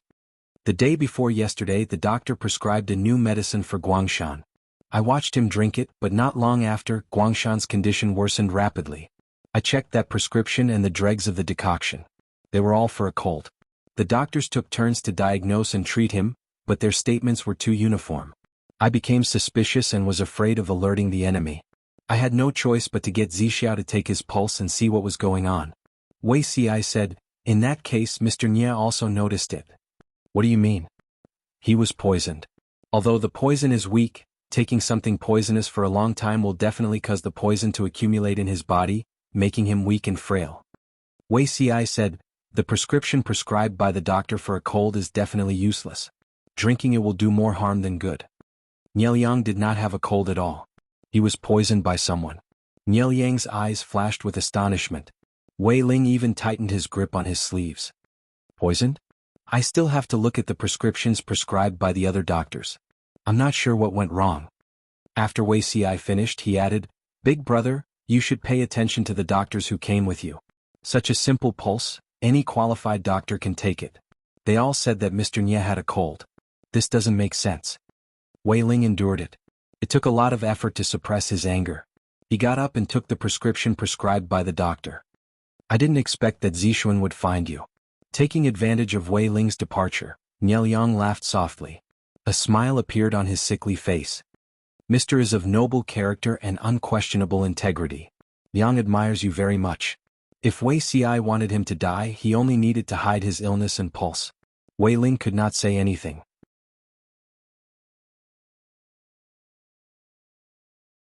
Chapter 1096. Niel Yang seemed to want to laugh, but because his movements were too big, he accidentally choked. The smile that had just risen froze at the corner of his lips. You're really straightforward. Niel Yang took a breath and looked at Wei Ci with a faint smile. I thought that Zixiao and your brother's temperament is similar, but now that I see it, I've misjudged you. Aren't you afraid of hurting yourself by saying this to me? Wei Ci opened his thin lips. Mr. Nye, please open your mouth. Your tongue is thick and has a different color. Are there any differences when you eat or drink tea? Niel Yang looked straight at Wei Ci's face. Whatever the other person instructed, he would do as he was told, acting like a well-behaved patient who was highly cooperative with the doctor. Differences? Yes. Occasionally you can't taste it or the tip of your tongue is slow. Something that is obviously bitter, but it doesn't taste as bitter as I remember. The process of looking, listening, questioning, and feeling the pulse, every move was smooth and pleasing to the eye. If he did not know Wei Ci's identity, Niel Yang would have suspected that Wei Ci was a reclusive and virtuous doctor. You discovered it in time. If you carefully dispel the poison, except for a weak body, your life will not be in danger. Remember not to overwork or waste too much energy. Otherwise, I'm afraid you'll die young. Wei Ci said, I can see that Big Brother regards Mr. Nye as a confidant. According to Big Brother's temperament, if something happens to Mr. Nye under his watch, he'll probably be depressed for the rest of his life. Niel Yang wanted to laugh bitterly. Living in troubled times, every day alive was a day earned. How many years was there between dying young and dying of old age? Niel Yang's identity meant that he could not stay out of the struggle. He discovered it in time this time, but could he escape a second time? However, he never expected Wei Ci to mention Wei Dan. A trace of astonishment flashed in Niel Yang's eyes, as if he did not expect that the reason Wei Ci was willing to help was for Wei Dan. There are many heroes in the world and it can be said that there are many bright stars, but there is only one Niel Yang in the world. Wei Ci smiled lightly, his overly delicate and colorful face instantly became lively, like 100 flowers blooming. Of course, Mr. Nye only has one life. Niel Yang was about to speak, but his sharp ears heard Wei Dan's footsteps and he quickly stopped. Zixiao, the prescriptions are all here. Wei Dan took out several prescriptions. Some were in the form of bamboo slips, while others were folded bamboo paper. They were all well preserved. Wei Ci took it and looked at it closely. His brows were sometimes furrowed and sometimes relaxed, making Wei Ci's heart beat wildly. There's no problem with these prescriptions. Whether it's the herbs or the measurements, they're all good for treating colds. After Wei Ci looked at them, he arranged them neatly and returned them to their original positions. However, you must prescribe the right medicine to treat the illness. Although Mr. Nye has signs of a cold, these symptoms are caused by poison and not a cold. Drinking these medicines will not only not treat the symptoms but will also worsen the poison entering the body. After Wei Yong heard this, he was so angry that his whole body trembled. If not for the fact that the situation was not right, he would have drawn the sword at his waist and killed all of the accompanying physicians. Eldest brother, you said that all the doctors spoke the same words. I'm afraid there's something fishy behind this. Wei Ci did not say much, but his meaning was clear. It was not an accident that Niel Yang was poisoned and killed. The actions of the few physicians were also instigated by the mastermind. Rather than venting his anger on a few physicians and making the mastermind vigilant, it was better to beat them at their own game. Niel Yang lowered his head slightly, a few rays of light flashed past his eyes. He smiled weakly and said softly, family scandals should not be spread in public. I've embarrassed myself in front of Zixiao. Wei Xiai wrote a new prescription for Niel Yang. Mr. Nie's body has accumulated a lot of poison, but getting rid of it is not a day's work. Mr.'s body is not suitable for heavy medicine now, so we can only take it slowly. My medical skills are limited. Mr. Nie, you can find a trusted medical officer later. His slender fingers pinched the pen and dropped the pen. His handwriting was clean and beautiful, pleasing to the eye. Niel Yang said, "No need. Zixiao's medical skills are good and trustworthy."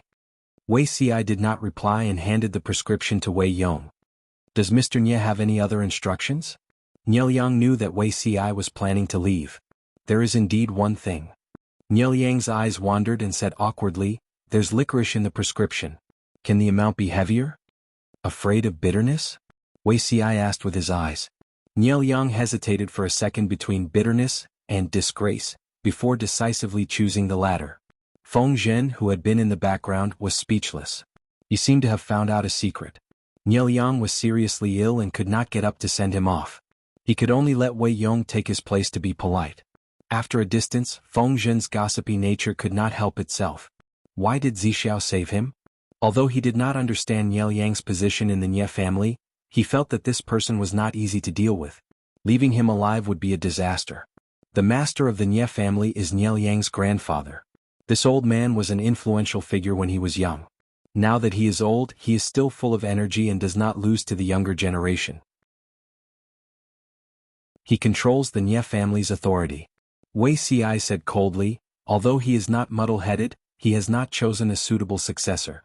As time drags on, his children will gradually grow up and the people's hearts will waver. They will start to think about things they should not. Feng Zhen immediately thought of the Su family from Zhe County. The two brothers, Su Bei and Su Fei, fought so fiercely. Wasn't it because the grandfather favored the youngest grandson and caused a fight between the eldest grandson and the second grandson? The Nie family situation was more complicated than the Su family. The two sons of the old master of the Su family were both dead, leaving only two grandsons. The Nie family was different. Each branch feels that they have hope. How can they live in peace? Wei Xi's eyes flashed with a trace of memory. In his previous life, when he lived in seclusion in Zhongzhao's Bianzhou, he had also been solicited by the second branch of the Nie family. They tried to pit him against the fifth branch that his elder brother worked for. Niel Yang is the most outstanding of the grandchildren. He also holds the title of the eldest son of the fifth branch. If he gains the favor of the old master, the status of the fifth branch will rise along with him. Thus, some people could not resist. After hearing this, Feng Zhen finally understood the whole story. In that case, if Niel Yang is alive, he can muddy the waters of the Nie family even more? Wei Xiai nodded. Exactly. Feng Zhen smacked his lips. Just watch. That Niel Yang is not simple. If he is allowed to live and clean up the internal affairs of the Nie family, he will be a formidable opponent. Ci said that Niel Yang's body is not suitable to expend too much effort and energy. Wei Ci lowered his eyes and said, moreover, the internal affairs of the Nie family are intertwined. To clean them up is not something that can be done in a day or two. Although Niel Yang is the most outstanding of the grandchildren, the fifth branch of the Nie family does not have much power. If not for this, the mission of diplomatic envoy to another country would not have landed on Niel Yang. If he wants to clean up the Nie family, there is still a long way to go. Feng Zhen's mouth twitched. He asked blankly, if he does not follow the doctor's advice. Wei Ci said, his lifespan will be shortened. Internal strife was common in every aristocratic family. Even the righteous Shangyang Feng family could not avoid it.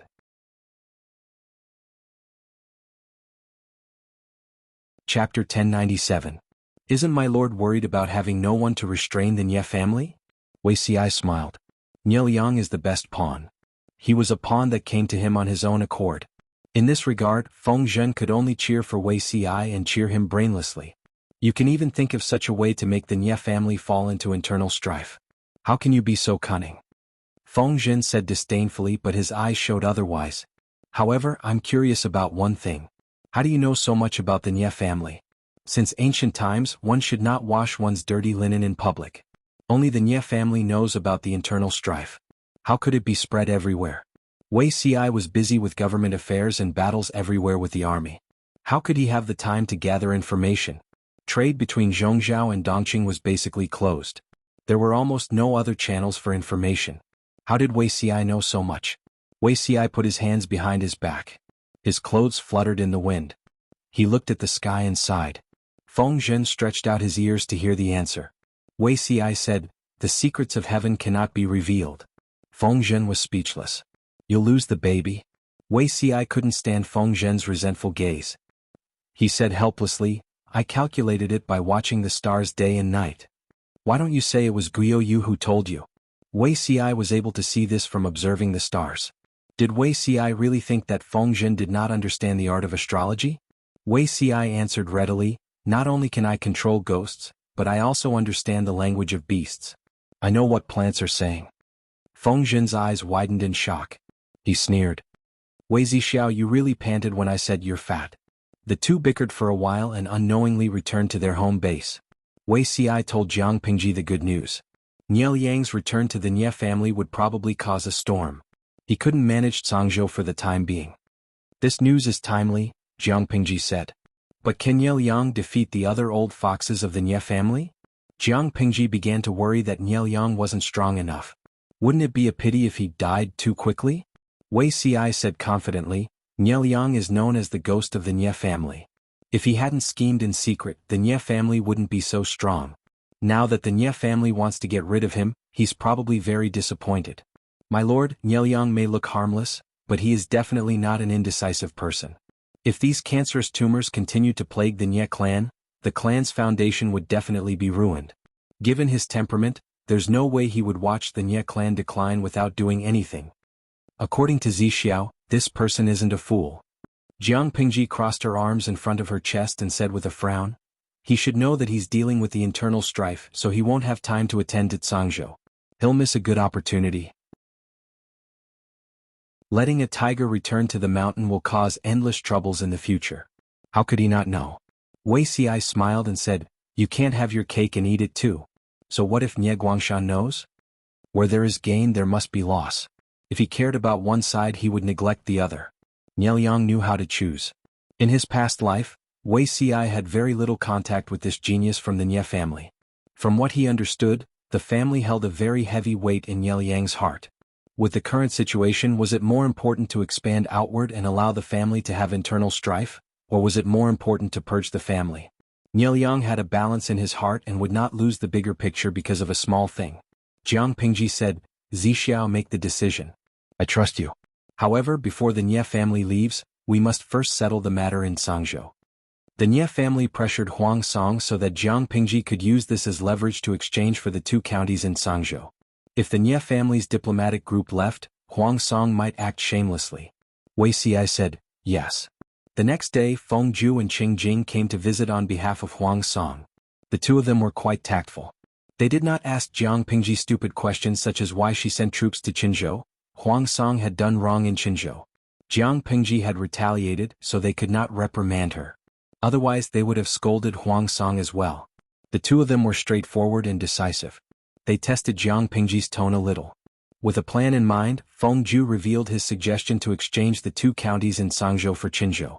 Jiang Pingji smiled and leaned on the table. "Is this Bogeo's idea?"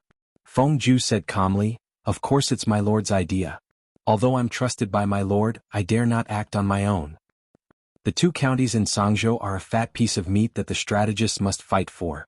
Bogeo is actually willing to exchange them for Qinzhou. Isn't this a great loss?" Feng Ju said, "My lord and the magistrate of Liuzhou are as close as brother and sister. When has a family ever said such things? My lord doesn't care about these gains and losses. What's important is the stability of the alliance between the two families.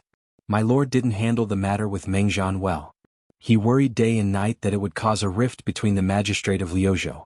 After thinking about it, this is the only way to make up for it. I hope that you don't mind. I can report to my lord and let him feel at ease." Feng Ju could not see that a group of fans were cheering him on across dimensions. The comments were even more varied. "Zhongfei, yesterday's stars. I've finally seen it. This streaming room is full of drama queens and big shots who lie with their eyes open. Yu Yanran, if I hadn't been following the updates and knew the whole story, I would have thought that Huang Song had really suffered a loss. He and the streamer only had a fake plastic sibling relationship. Why did Feng Ju say that they were model siblings? This was the highest realm of lying with their eyes open. Mo Danci, It's not enough to lie with your eyes open.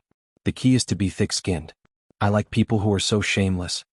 Ji Jing, although Brother Feng doesn't appear many times, I really like him. I'm cheering for him. Jiang Pingji ignored the contents of the bullet screen. She smiled and said, Bogeo and I are not strangers. I don't agree with what Huijie said. Feng Ju said, so you agree to it?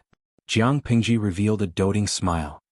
Since Bogeo likes Qinzhou will be given to him. Feng Ju looked hesitant and only spoke after a while. Ju, there's one more thing. I don't know how you plan to deal with it. Huijie, just say what you want to say. Feng Ju asked. Meng Zhan brutally killed the royal family and overturned the universe. My lord sent troops to rescue him and station them in Qinzhou. However, the valiant generals under the command of Lu mistook them for rebels and detained them as captives. If I may ask, have you thought about how to deal with them? He was asking her for captives. Jiang Pingji smiled and squinted her eyes. She was very generous. Since it's a misunderstanding, how can I detain Bogeo's men and not let them go? When Jing Rong comes over, I'll ask him to supervise this matter. He thought that Jiang Pingji would deliberately make things difficult or detain the captives, but it went unexpectedly smoothly. Feng Ju secretly heaved a sigh of relief. After leaving the main tent, Qing Jing said to Feng Ju, I have a bad feeling about this. Feng Ju frowned. Yes. Magistrate Lu's expression is too relaxed. He doesn't seem to be afraid of being surrounded by enemies on all sides. Putting oneself on the edge of death to survive? It was easy to say, but it was extremely difficult to do it. The two of them left together and happened to see a familiar figure leaving in a hurry. His expression was a little strange. Qing Jing glanced at Nie Sun's departing figure. Why is he here?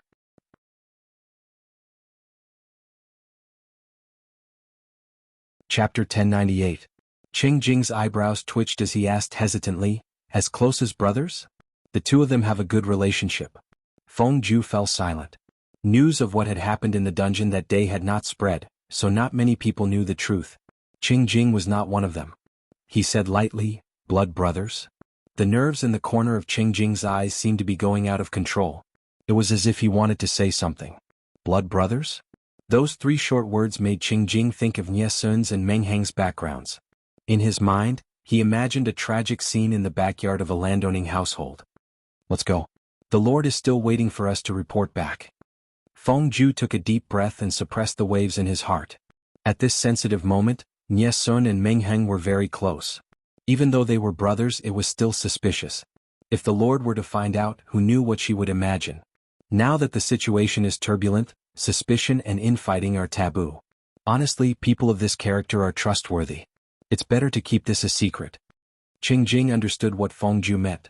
Suspicion and jealousy would not only cause the ruler to distance himself from his subordinates, it would also cause the subordinates to feel disappointed and distance themselves from the ruler. However, the two of them forgot, they had the intention to help cover it up, but they couldn't stop people from watching Nie Sun and snitching on him. When the two of them went back to report, they found that Huang Song's expression was not very good. His gloomy expression seemed to be brewing a storm. When he saw Qing Jing and Feng Ju coming together, he immediately put away his angry expression and asked, Is it done?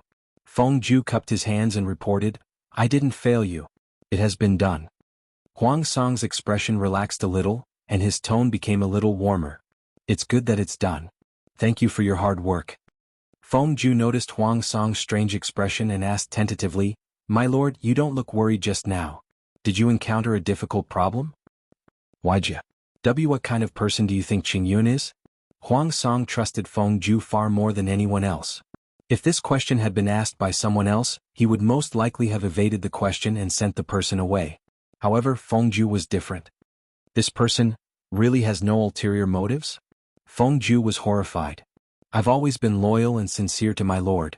How could I be disloyal? Why would my lord say such chilling words? Huang Song's face turned pale and he looked a little ashamed. He should not have doubted Nie Sun's loyalty because of Yuan Xian's repeated instigation and snitching. He sighed. Then I'm overthinking things. Feng Ju asked with a serious expression. Could it be that someone has slandered the Lord again? Huang Song did not hide it. After all, Yuan Xian and Nie Sun did not get along, and it was no secret that Yuan Xian often snitched on Nie Sun. Feng Ju was silent for a while. A trace of irritation arose in his heart, but he restrained his expression and advised seriously, My lord, the matter has not been concluded yet, so you can't make wild guesses. If you have any misgivings, you can call Qing Yun over and ask him about it openly and honestly. If he did things openly, there was naturally nothing to hide. If he really has ulterior motives, his expression and actions will also reveal flaws. Instead of filling in the air with suspicions and causing the two of them to gradually drift apart, it was better to ask the person in question. The awkwardness on Huang Song's face deepened. Feng Ju's trust in Ye Sun made him feel ashamed. This is my fault. I will definitely apologize to Qing Yun. When Feng Ju heard this, his heart relaxed. Little did he know that Huang Song's apology was not to go to Ye Sun's door to confide in him and completely eliminate his suspicions. It was not that Huang Song felt ashamed to apologize to an official, but because going to his door to apologize was a little like revealing the truth. Wasn't this clearly telling Ye Sun that he was suspicious of him because of someone else's snitch? Since he could not go to his door to apologize, Huang Song thought about it and sent the rewards to Ye Sun like water. After receiving the generous rewards, Ye Sun was confused. He had not performed any meritorious deeds recently, so why did the Lord suddenly give him such a big reward? The young and humble could not refuse a reward from the Lord. Naturally, the Lord had to keep the rewards well, but he did not know that it made Yuan Xen even more annoyed and angry. Ye Sun had a close relationship with Meng Heng and was suspected of having ulterior motives. Not only did he not receive a heavy punishment, but he also received a generous reward. What was this? Although everyone did not put their conflict out in the open, they were well aware of it. When the Nye family's diplomatic mission suddenly proposed to leave, this buried bomb completely detonated and stunned a circle of people. Because of the Nye family's pressure, Huang Song only agreed to exchange Zhangzhou and Qinzhou after much consideration. So when Ye Liang led the Nye family's diplomatic mission to say goodbye, Huang Song was grinning on the surface but cursing in his heart. Did Ye Liang come all the way from Zhongzhou just to play a trick on him? The Nye family's diplomatic group had just left without any warning, let alone further pressure or threaten them. Huang Song's decision to give up the 2 counties of Zhangzhou seemed foolish. It was no wonder that when Feng Ju and Qing Jing went over, Jiang Pingji agreed without any hesitation. Suddenly Huang Song thought of a detail. Although it was Feng Ju's persuasion that made him make up his mind about exchanging Zhangzhou and Qinzhou, the original person who suggested it was Nye Sun. However, thinking about the situation at that time, Nye Sun's suggestion was a good way out. Who knew that the Nye family would change their minds so quickly and catch everyone off guard? Huang Song could only suppress this strange emotion and spend a lot of time discussing the next arrangements with his confidants. If that was the case, Huang Song would be able to let go of this matter in a few days. However, Yuan Xian refused to give up. In his opinion, Nye Sun was arrogant and ungrateful. His lord had let him off time and time again, but instead of being loyal and repaying her kindness, he repaid her kindness with enmity. Even if I have to sacrifice my life, I will definitely let my lord see this person's true colors. Yuan Xan visited Huang Song in the middle of the night with a solemn and stirring mood, as if he was going to the guillotine. Huang Song could only crawl out of bed. He wore a thin shirt over his sleeping clothes, and his expression was full of sleepiness. Captain Yuan, what urgent matter can't be left until tomorrow? Why must you visit me in the middle of the night? Seeing Yuan Xan now, Huang Song could not help but feel a headache coming on. Yuan Xan said with tears streaming down his face, "My lord, this is irrefutable evidence that Nye Sun and Lu Shi are working together." When Huang Song heard this, he could no longer hold back his suppressed anger, but only coldness remained on his face. "Oh? What do you mean?" Yuan Xan said, "Some time ago, I often saw that Nye Sun and Meng Heng from Lu Shi's side were in close contact. The two of them always avoided others when they talked, as if they were talking about something unspeakable. After that, Nye Sun suggested to my lord that we exchanged Zhangzhou and Qinzhou.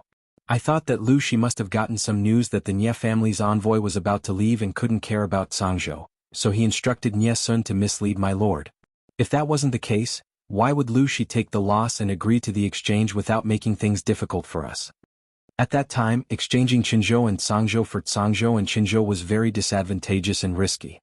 The more Yuan Xian thought about it, the more he felt that Nye Sun's suggestion was not well-intentioned. Huang Song's expression changed again and again.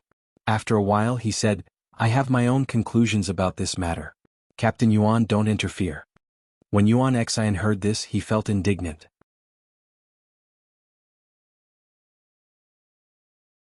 Chapter 1099. As the saying goes, plans can't keep up with changes.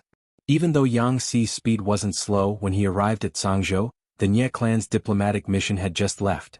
"My lord, I'm late." Yang Xi took the initiative to apologize. His voice was a little nasal. He hadn't had the time to take care of his appearance, so he looked particularly disheveled. Dian Yen also hurriedly apologized. "This lowly one was late, please forgive me, lord." Jiang Pingji helped them up. "Not too late, not too late. You came just in time." "Jing Rong, your voice doesn't sound right. Are you sick?" Yang Xi said, "I caught a cold. I'll be fine after taking a few doses of medicine." Dian Yen pulled the rug out from under his feet. "The military counselor has been busy for days, he almost doesn't have time to drink medicine to recuperate. This cold has been going on for almost a month." Jiang Pingji furrowed her brows. "Get the military doctor to treat Jing Rong carefully. Even if it's just a minor illness, we can't take it lightly." Yang Xi was unable to reject her good intentions. Instead, he felt warmth in his heart. Nye Liang was poisoned by someone, which was why he had an incurable cold for so long. Yang Xi was delayed for a month purely because he did not have a good rest.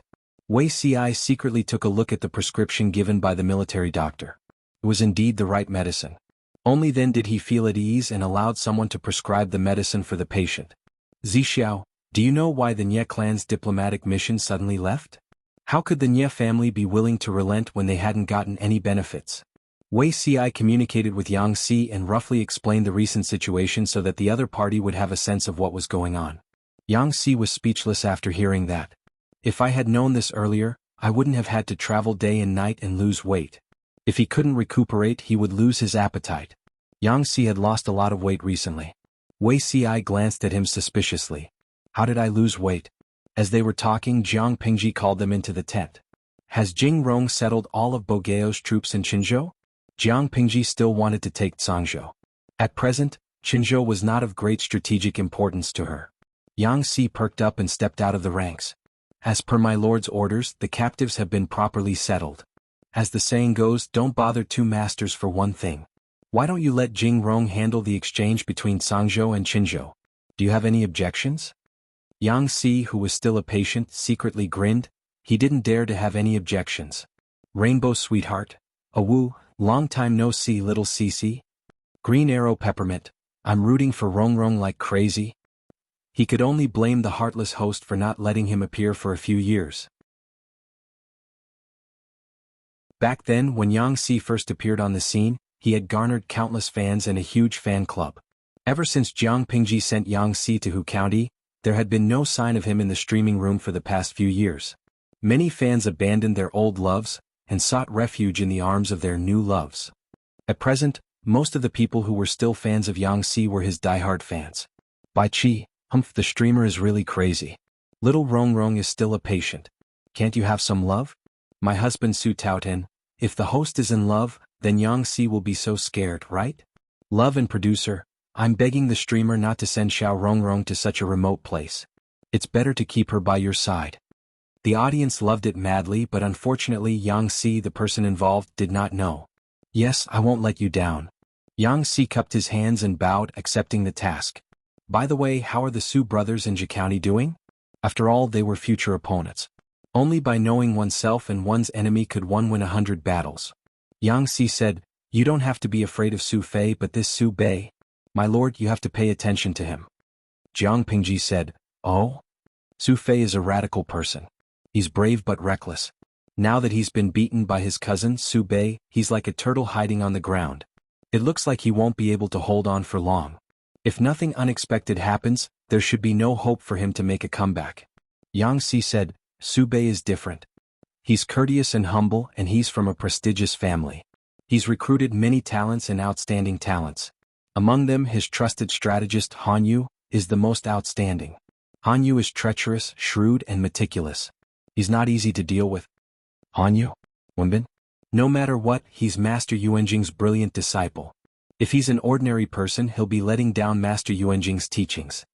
Upon hearing this long-lost name, Jiang Pingji's first impression was of the handsome youth from the Yi River in Hejian. Yang Xi nodded. He could barely be considered Master Yuanjing's adopted son. According to their relationship, he and Han Yu could be considered fellow disciples. Yang Si briefly reported the happenings in Hu County over the past few years. Jiang Pingji listened attentively. Yang Si's abilities were outstanding. Over the past few years he'd worked on two fronts simultaneously. Not only had he ruled Hu County into an iron fortress, but he'd also ensured that the people under his rule lived and worked in peace and contentment. He'd also put in a lot of effort to maintain his alliance with Su Bei, pitting his wits and courage against each other. Over the past few years he hadn't made a single mistake. This wasn't something an ordinary person could achieve. Jing Rong, it's been hard on you all these years. I'm just doing my duty. I dare not claim credit, Yang Si said humbly. After Yang Si, it was Dian Yan's turn. Jiang Pingji didn't inquire about Dian Yan's military or political affairs. Instead she gave him a test. The result was unexpected. Dian Yan, who didn't know much about literature, could answer her questions fluently. In the past few years, Deputy Commander Dian has put in a lot of effort to learn. Now that he's been reborn, it's really amazing. Most of the generals under Jiang Pingji's command had been promoted several times. Only Dian Yan hadn't moved since he was promoted to Deputy Commander. It wasn't that she was stingy or that Dian Yan hadn't performed enough meritorious deeds. It was just that Dian Yan's foundation was the weakest.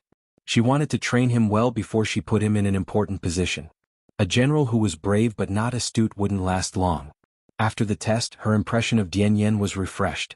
Dian Yan smiled foolishly and said cautiously, "It's all thanks to military advisor Yang, who doesn't think I'm slow-witted and always gives me pointers." It wasn't enough to rely on one's charisma to lead a force. One had to use both the carrot and the stick. One had to reward and punish those who deserved it. Jiang Pingji wasn't a stingy person. Yang Si and Dian Yan should receive the rewards they deserved. Only then would they be willing to sacrifice their lives for her. When Huang Song heard that Yang Si was in charge of this matter, the anger in his heart rose rapidly. This person was his nemesis. Yuan Xian was a military man. When he thought about problems, he followed his own preferences. He saw that Huang Song regretted exchanging Cangzhou and Qinzhou for Qinzhou. He said in a tiger's voice, "If my lord isn't willing, you can break the agreement." Huang Song's secret thoughts were exposed by Yuan Xian. He was embarrassed and humiliated. Before he could speak, Nie Sun said, "Commander Yuan, have you calculated how many troops Lu Shi has in Cangzhou?" Seeing that it was Nie Sun, Yuan Xian snorted coldly. "At most 5,000. Nie Sun said, "If it was before, this number would be correct." But Yang Si led his troops from Qinzhou to Cangzhou. He also brought 2,000 troops with him. In total it's 7,000. In addition, Lu Shi's main force is stationed at the border of Qinyan County. At the border of Qinzhou, there are also the elites that Yang Si brought from Hu County. In total there's no less than 60,000. Commander Yuan, have you thought about who will be at a disadvantage if so many troops are mobilized at the same time? If you want to break the agreement, you should look at the situation first. Yuan Xian was rebuked by Nie Sun. He was furious. He couldn't help but say, "Since Mr. Nie knows Lu Shi's troops so well, it's obvious that you've put in a lot of effort. Where did this information come from? Did you really find it out yourself, or did your good brother secretly leak it?"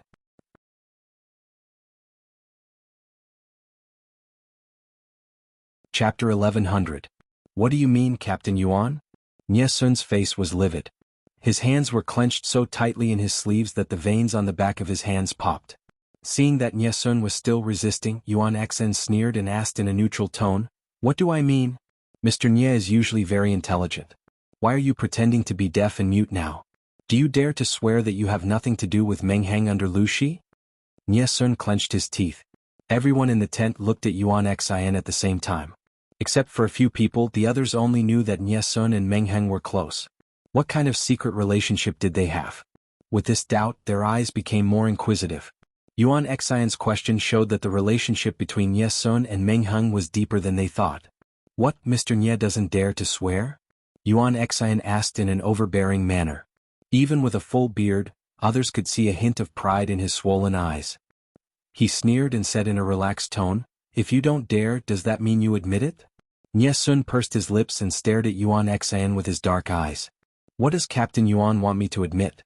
Admit that Meng Heng is Sun's brother? So what? Sun has never done anything to betray the Lord or leak secrets. Why did Captain Yuan have to be so sarcastic? If you want to slander me, please show me solid evidence or it will be a false accusation." Hearing Nie Sun admit his relationship with Meng Heng, the others were also surprised.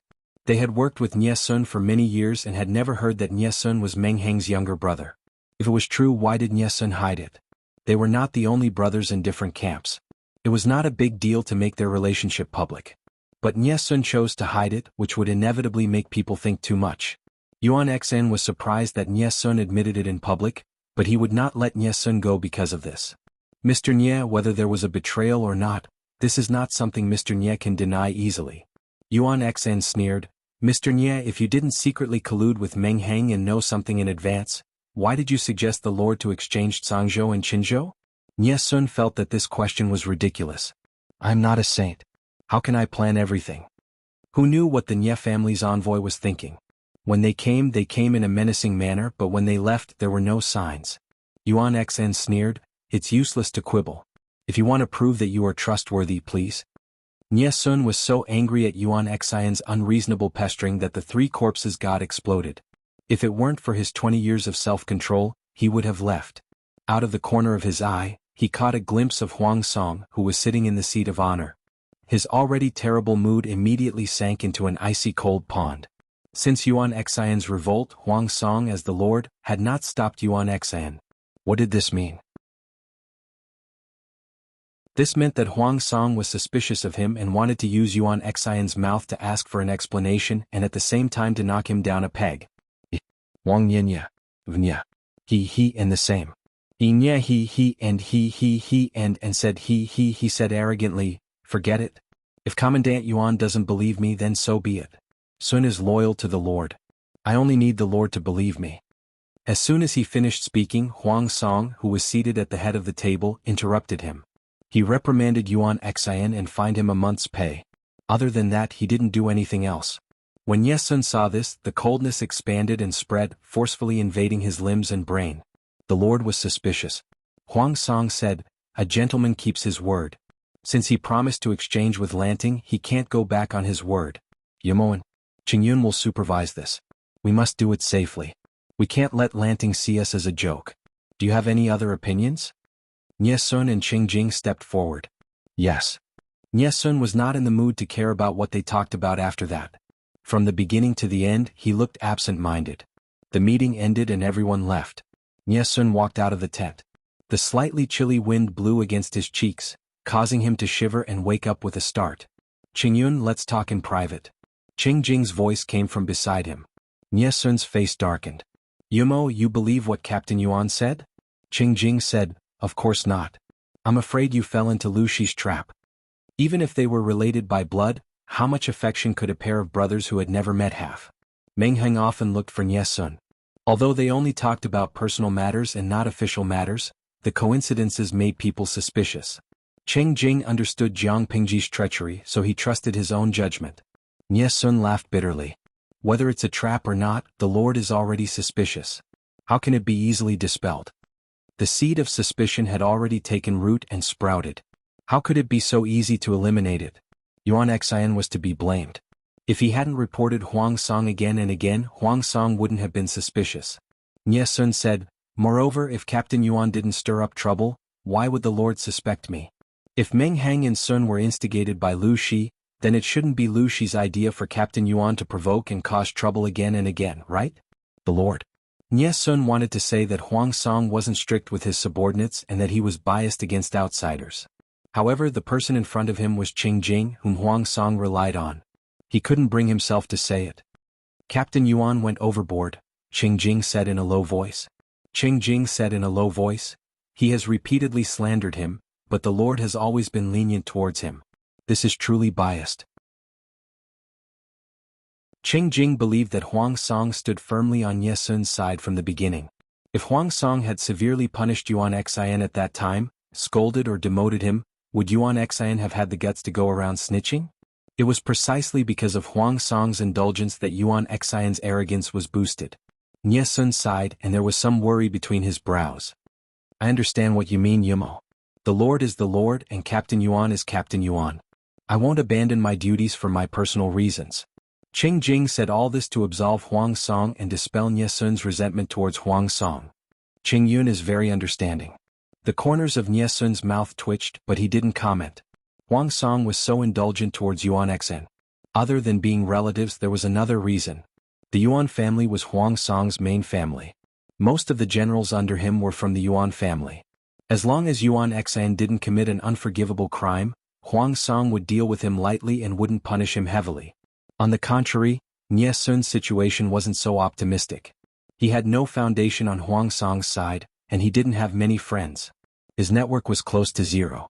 As a lone official, he was definitely the person the Lord trusted the most because he wouldn't form a clique for personal gain. But once the Lord became suspicious of him and lost his trust, he would be in the most dangerous situation. Suddenly, Nie Sun remembered what Meng Hang had said to him. "Brother Sun, you grew up in the Nie family of Zhongzhou, and you have the blood of the Meng family of Cangzhou. Huang Song, will he really trust you?"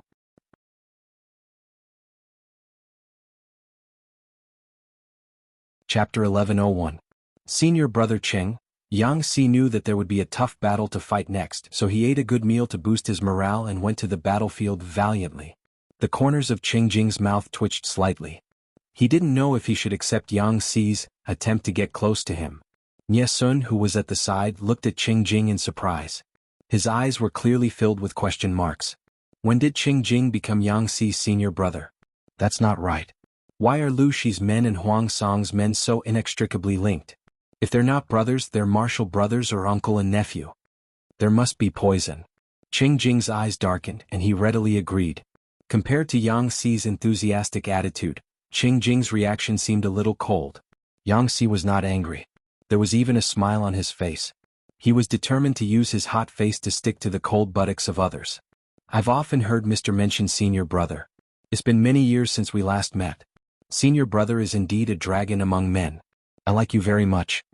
Yang Si was an orphan adopted by Master Yuan Jing when he was young. Although he did not bring him back to Langya County to be raised, his identity was not a secret. Cheng Jing was Master Yuan Jing's first disciple, so it was reasonable for Yang Si to call him senior brother. Junior brother Yang is not bad either. He has not let down Master's many years of guidance. Cheng Jing put on a fake smile. Nie Sun had been tricked, so Cheng Jing did not dare to get too close to Jiang Pingji's tent. However, Yang Si was thick-skinned enough to play the role of two people. Cheng Jing, there was so much drama. Although they were from the same sect, neither of them showed any mercy when it came to the conflict of interests. Cheng Jing did his best to fight for the benefits that Huang Song deserved. Not only did he want the entire territory of Qinzhou, but he also wanted a large number of landowning households, the families of court officials, the captured generals and soldiers, the granaries and arsenals at the various passes. He had considered almost every loophole that could be exploited. Yang Si's side was almost the same. Not only did he have to extract benefits from Huang Song's side, but he also had to ensure the benefits that he had already eaten. The royal family of Dongqing moved the capital to Qinzhou and took away a large number of aristocrats and nobles of Dongqing. Although Prince Changshu had snatched away a portion of them, the gentry talents left behind were still considerable, almost enough to support half of the imperial court. These were all priceless treasures, far more valuable than land.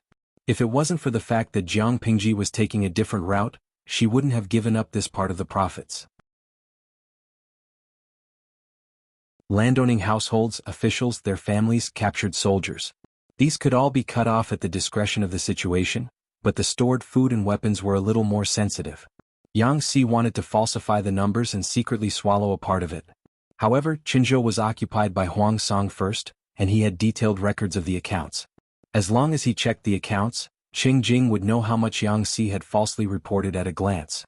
Even if Yang Si wanted to go back on his word, Cheng Jing would still be able to protect most of the profits. On the contrary, Jiang Pingji had never interfered with Tsang and Zhou counties, so she did not understand the situation within the two counties. Even though Meng Heng was now under her banner, Meng Heng didn't know the situation in Cangzhou, so he couldn't be of much help. Therefore, it was very difficult for Yang Si to determine how much Cheng Jing had concealed or misreported. Under such circumstances, Yang Si could only rely on his own ability and intuition to determine the bottom line. After a round of negotiations, Yang Si seemed to be in high spirits, but in fact he was so hungry that his chest was sticking to his back, and his mind was muddled. Huang Baigao is really cunning. He could have just sent Cheng Jing, but he added Nie Sun. He was already at a disadvantage, but Yang Si still fought against two people alone. If Yang Si was not an experienced and astute veteran, he would have been gnawed to pieces by Cheng Jing and Nie Sun. It's been hard on you. Wei Xiai smiled as he picked food for Yang Si. The table was full of his favorite food. As long as there was delicious food, Yang Si's bad mood would improve. After he was somewhat full, Yang Si had the energy to care about other things. What does my lord mean by this? You actually want to abandon the gentry people? Yang Si looked around. Seeing that there was no one else around, he felt at ease and whispered into Wei Xi's ear. The two had a very good relationship and spoke freely. Even if they talked about some treasonous things, Yang Si could drag Wei Xiai out to take the blame. The Lord had coveted Wei Xiai for a long time. He was a death exemption medallion. Jiang Pingji secretly instructed Yang Si that if Huang Song wanted to take away the local gentry people from Cangzhou and Zhou counties, he would take them away if he could. Of course, if Huang Song wanted to take away these talents, he would have to exchange them with equivalent benefits. Wei Xiai removed the bones from the braised fish and said, "My lord has the golden scale pavilion. She can pick out useful talents almost every 1 or 2 months. Although it's not the best, it's practical and trustworthy. Moreover, the students of the Golden Scale Academy are not bad. There's no need to cling to the gentry people and not let go." Before Wei Xiai could eat, Yang Si had already shamelessly snatched the plate away, looking like he was protecting his food. "In that case, my lord's ambitions are not small." Yang Si smiled. He was also born into a poor family. His background was very low. Naturally, he did not want a group of gentry people who were high and mighty but did not do anything to criticize him. His lord's actions were deeply in line with his intentions. "It's better to say this in private. Don't say it out loud," Wei Xiai reminded him. It was a fact that his lord rarely used the gentry people. However, he could not let the outside world know clearly that she rejected the gentry people in order to avoid provoking resistance. Yang Si smiled and said, "I'm not a 3-year-old child. How can I not know the severity of the matter?" Wei Xiai sighed softly to himself. Giving up on roping in the gentry people and cutting off the support of this part of the forces would definitely be difficult on the road to attaining the throne. Who asked the gentry people to occupy nearly 60% of the world's wealth? The remaining 30% belonged to the royal family. Only 10% belonged to the people. Because Qing Jing and Ye Sun retained half of the interests, Huang Song's complexion was much better. Next, as long as the two forces smoothly handed over their power, the Battle of Cangzhou would come to a successful end. Yang Si brought the account book to see Jiang Pingji. She was making a sand table. Not only were there undulating mountains, hills and cities on the sand table, but there were also obvious rivers and borderlines. Yang Si saw a mini flag that represented the northern borderline, Chongzhou, Wanzhou, Cangzhou, Hu County and other places. A strange animal's head was drawn on the flag. It had 2 black ears and 2 black eye sockets. It looked like it had been suffocated twice. Its big face was completely white. Looking at it, it looked like an iron-eating beast that Wei Xiai hugged and stroked all day long. "Jing Rong is here?" Jiang Pingji raised her head and put down the tools in her hands. She patted the sand in her palms and asked, "How did it go?" "Fortunately, I didn't disappoint you." Although she said so, she felt a little guilty. Yang Si did not have a concrete idea of the wealth of Cangzhou and Cangzhou. He could only make a rough judgment based on the taxes collected in previous years. Although he did not know how much profit he had fought for, it was definitely enough for 40%. Jiang Pingji flipped through the account book. The figures in it were all above her bottom line. "You've worked hard."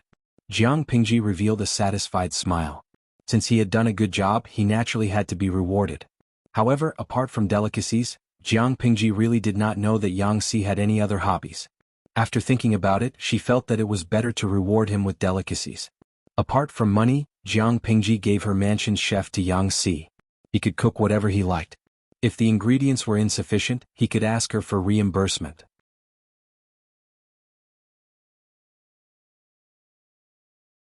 Chapter 1102. Your Highness, this is? I made the sand table. Jiang Pingji sounded like she was showing off, as if she was waiting for a compliment. How is it? Yang Si said, "My lord is clever and skillful." She did it vividly. It's as if she had shrunk the entire mountains and rivers and moved them here.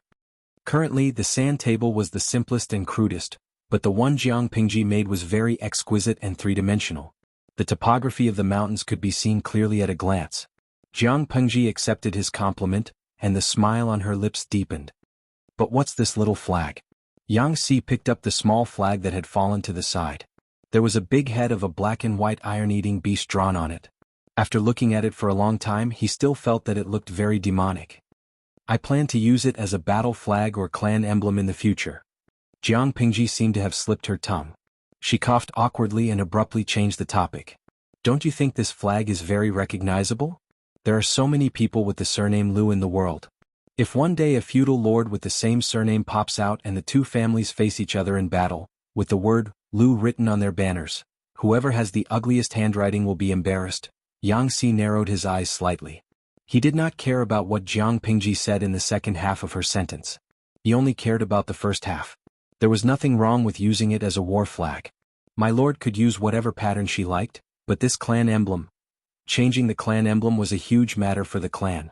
Even the clan leader did not have full authority to make the decision. Although the lord was born in the Liu family, she had almost no connection with the Liu family. Over the years, she had not been on good terms with the Liu family in Hejian. Therefore, if she wanted to change the emblem, there was only one possibility. Set up their own clan. For example, the Wei family of Langyao was a branch of the Wei family of Zhongzhao's Bianzhou. Although the two had the same ancestor, they were two different families. If the lord also intends to become independent from the Liu family and cut off all ties with the Liu family in Hejian County, Yang Si felt a chill in his heart. Recalling the conversation he had with Wei Ci not long ago, he sighed slightly. Is my lord planning to completely cut ties with the landowning households and cut off the possibility of her relatives interfering? Jiang Pingji had just drawn 2 small flags, but Yang Si had already filled in a bunch of truths. No, Yang Si came to his senses, and the corners of his eyes twitched uncontrollably. Master, do you really intend to use this thing as? Yang Si swallowed the rest of his words. Isn't it good? Jiang Pingji smiled and said, I drew it according to the iron-eating beast beside Zixiao. Do you think it's similar? Qiyu used the iron-eating beast army to fight against the emperor, and the ancient trump card army used it as a war banner. Isn't it too much for me to imitate the wise men of the past? Jiang Pingji drew a cartoonish version of an iron-eating beast. It had a big face and baby fat on its cheeks. If it weren't for the obvious black and white color scheme, no one would be able to recognize the creature on the flag that had been punched twice. In ancient times, people paid particular attention to freehand brushwork and cartoonish style. I can't accept this Amway. Yang Si resisted the urge to complain and said, Zixiao is good at calligraphy and painting. Why don't you let him help to polish the design of the flag? She believed that with Wei Ci's skillful hands, he would definitely be able to salvage the situation. Jiang Pingji replied without raising her head, What you said makes sense. Zixiao's painting skills are indeed not bad. She took out a blank flag, wrote the word Huang on it, and stuck it in Qinzhou on the sand table. Occasionally, Yang Si would help out by grinding the ink and passing a small pair of scissors. Not long after, the other territories on the sand table were marked with small flags. One day, I will make the entire sand table have only my flag left. Jiang Pingji bent her finger and flicked the small flag that was stuck in Zhe County. The word Su was written on it. She didn't use much strength, but the small flag was too light. It fell with a light flick. Jiang Pingji took out her iron-eating beast flag. Just like this, she flicked away the small flag with the word Su, and stuck her iron-eating beast flag on it. Yang Si looked at her hand in amazement. Her slender fingers released the iron-eating beast flag. In a trance, he seemed to see scenes of a powerful army flashing before his eyes. His ears were filled with the sounds of killing and shouting. Was this the Lord's next move? Attacking the Su family? It was indeed a plastic sibling relationship. Su Pei would occasionally ask about the Lord's recent situation, but he didn't expect his Lord to turn around and stab him. This stab was aimed at the other party's heart. The Su family can't be underestimated, Yang Si said. Su Pei occupies Zhe County, Hu County, and half of Zhangzhou. His family is rich. With Zhe County as his base, Su Pei had already swallowed up Hu County.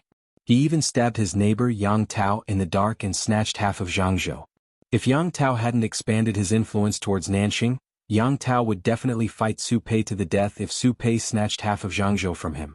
His cousin, Su Fei, who was initially evenly matched with Su Pei, was now hiding in a small place, struggling at death's door.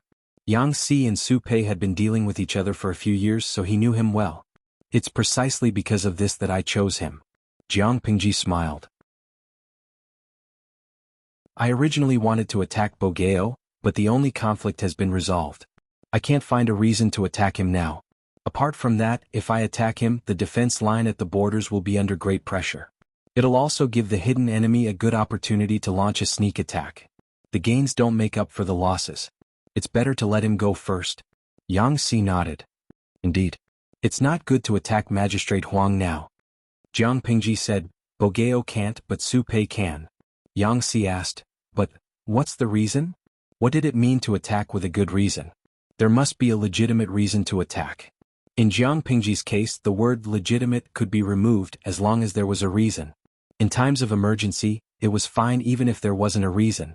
Tell me, if Su Fei asks us for help, should we send troops? The smile on Jiang Pingji's lips deepened. The words that came out of her mouth made Yang Si shudder. Su Fei and I have an old friendship since we participated in the Huangshui conference together. I can't just leave him in the lurch. Yang Si was speechless. Su Pei and my lord also have an old friendship since they participated in the alliance. You've even been allies for quite a while. Using such a reason to fall out with Su Pei, Yang Si could already imagine the scene of Su Pei vomiting blood, tossing her aside after using her. His lord had the potential to be a scumbag. Because of her outstanding ability to handle matters, Yang Si, Qing Jing, and Ye Sun quickly completed the paperwork. Next, they only had to exchange territories to govern. Huang Song moved all his people and belongings away. Jiang Pingji also set up an ambush and ordered the garrison troops to withdraw from Qinzhou. This was already a win-win situation. Everyone had something to gain. Therefore, this farewell meal could be considered to be quite enjoyable. Jiang Pingji and Huang Song were in high spirits. The two of them even laughed and reminisced about the past. It was obvious that they had crossed swords several times. It wasn't the first time that they had hurt each other's hearts, but their relationship was still as strong as ever. The viewers in the live stream room had the deepest feelings. From Jiang Pingji's perspective, they had seen her scheme against Huang Song more than once. Of course, Huang Song had also schemed against Jiang Pingji many times. The two of them had already shed all pretense of cordiality.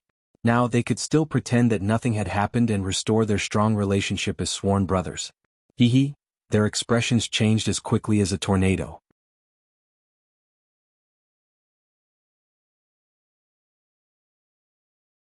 Chapter 1103.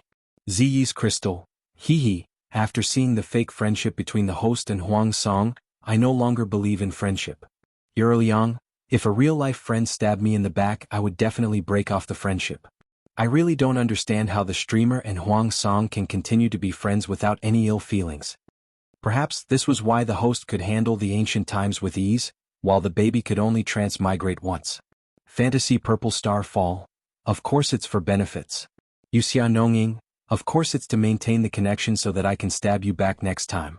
#funny. Overbearing President Li Guangzai. Two nests of drama queens having a meeting. I feel like the whole world is hostile towards me after watching too much of it. Through the live stream, the audience saw the various expressions of the people in the tent and felt complicated. These people had ulterior motives and concealed daggers in their smiles. Other than themselves, no one could guess what their black hearts were plotting. Pure Angel Zhou Qilua. Sigh, I feel that the host's dark side is getting higher and higher. Tudu Feichio. I'm the first person to follow the live stream. I can say with confidence that the host's character has never been in vain. Jiang Pingji glanced at the bullet screen with the corner of her eye, and her eyes were filled with a faint smile. From an outsider's point of view, she glanced at the people under the tent and nodded and smiled in Ye Sun's direction, like a warm spring flower blooming. In the past, Huang Song wouldn't have thought much of this, but it was different now. Lanting admires Qingyun very much. Huang Song sighed with emotion in a low voice. It was rather noisy in the tent. He deliberately lowered his voice so that only Jiang Pingji could hear him. Jiang Pingji was startled for a moment. She seemed to be awakened by Huang Song's voice, and she forced herself to come back to her senses. Are you sincere? No matter what, he's still she's cousin, so it's hard not to feel closer to him. Bogeo, don't think too much. Huang Song said, I'm not thinking too much, but he felt a little suffocated. Once the seed of doubt sprouted, it would be difficult to remove it. Just like how a broken mirror would leave behind a crack that could not be ignored, digging out a germinating seed would also leave behind a shallow pit. With Yuan Xan, a foreign relative who loved to snitch, by Huang Song's side, it would be difficult for Nye Sun to be a lone official. Jiang Pingji saw that Huang Song's expression was a little strange. Her smile deepened. There was a grudge between Huang Song and Ye Sun, but it was not enough for them to turn against each other. She was not anxious. However, Feng Jin and Feng Ju made her a little disappointed. If they could use Feng Jin to provoke a crisis of trust between Feng Ju and Huang Song, it would be the highlight of the year. However, Feng Jin said, "Your Highness, the same move can only be used once." Meng Heng had already made Huang Song suspect Nye Sun. If the same thing happened to Feng Ju, Huang Song would not fall for it at all. Not only that, but he would also wake up in time and eliminate his suspicions towards Nye Sun. In this way, Jiang Pingji's side had lost everything. Her previous efforts were in vain. Huai Lei is very wary. This kind of sowing discord is useless against him. Feng Ji knew his brother very well. He said, his friendship with Huang Song is not ordinary. Ordinary sowing of discord will not affect their relationship. The reason why Nye Sun is in Zhongzhou is because Huang Song doesn't trust him enough. If Nye Sun heard Feng Jin's words, he would probably feel hurt. After the banquet, Huang Song started to get busy. The 2 counties of Zhangzhou had been transferred to Jiang Pingji. This was her territory. As an outsider, Huang Song naturally could not stay for long. More importantly, he needed to go to Qinzhou to clean up the mess. He did not have extra time to waste here. "Shurjiu, I remember that your wife is still in Heda County of Haozhou, right?" Jiang Pingji keenly noticed that Meng Heng's mood was a little off. She thought for a while and found the key point. Meng Heng said, "Your Highness did not remember wrongly. My wife is pregnant and it is not suitable for her to travel with the army. Therefore she is temporarily left in Heda County." The relationship between Jiang Pingji and Huang Song looked firm on the surface, but it was full of cracks on the inside. No one knew when they would completely break up. Meng Heng was worried about his wife's safety, but he did not want to add to Jiang Pingji's worries, so he could only suppress his emotions. Now that she had seen through him, Meng Heng naturally would not hide it. He directly told her the truth. "So that's how it is. I was negligent." Jiang Pingji's smile was a little vexed. She revealed her canine teeth, which was a little cute. "If my cousin-in-law stays in Haozhou, she will inevitably disturb Bogeo. Taking advantage of the fact that she is still young and the war has been settled, I will send a team to follow you to fetch her back. I'll mention this to Bogeo in case he forgets and wastes time." The relationship between Jiang Pingji and Huang Song was more subtle. If it was delayed for too long, Huang Song would probably find a lot of reasons to detain Meng Heng's wife and child. Jiang Pingji could not give Huang Song an excuse to make things difficult for her. On the contrary, she wanted to take advantage of this opportunity to make things difficult for Huang Song. After all, Meng Heng's wife and Nye Sun's wife lived together.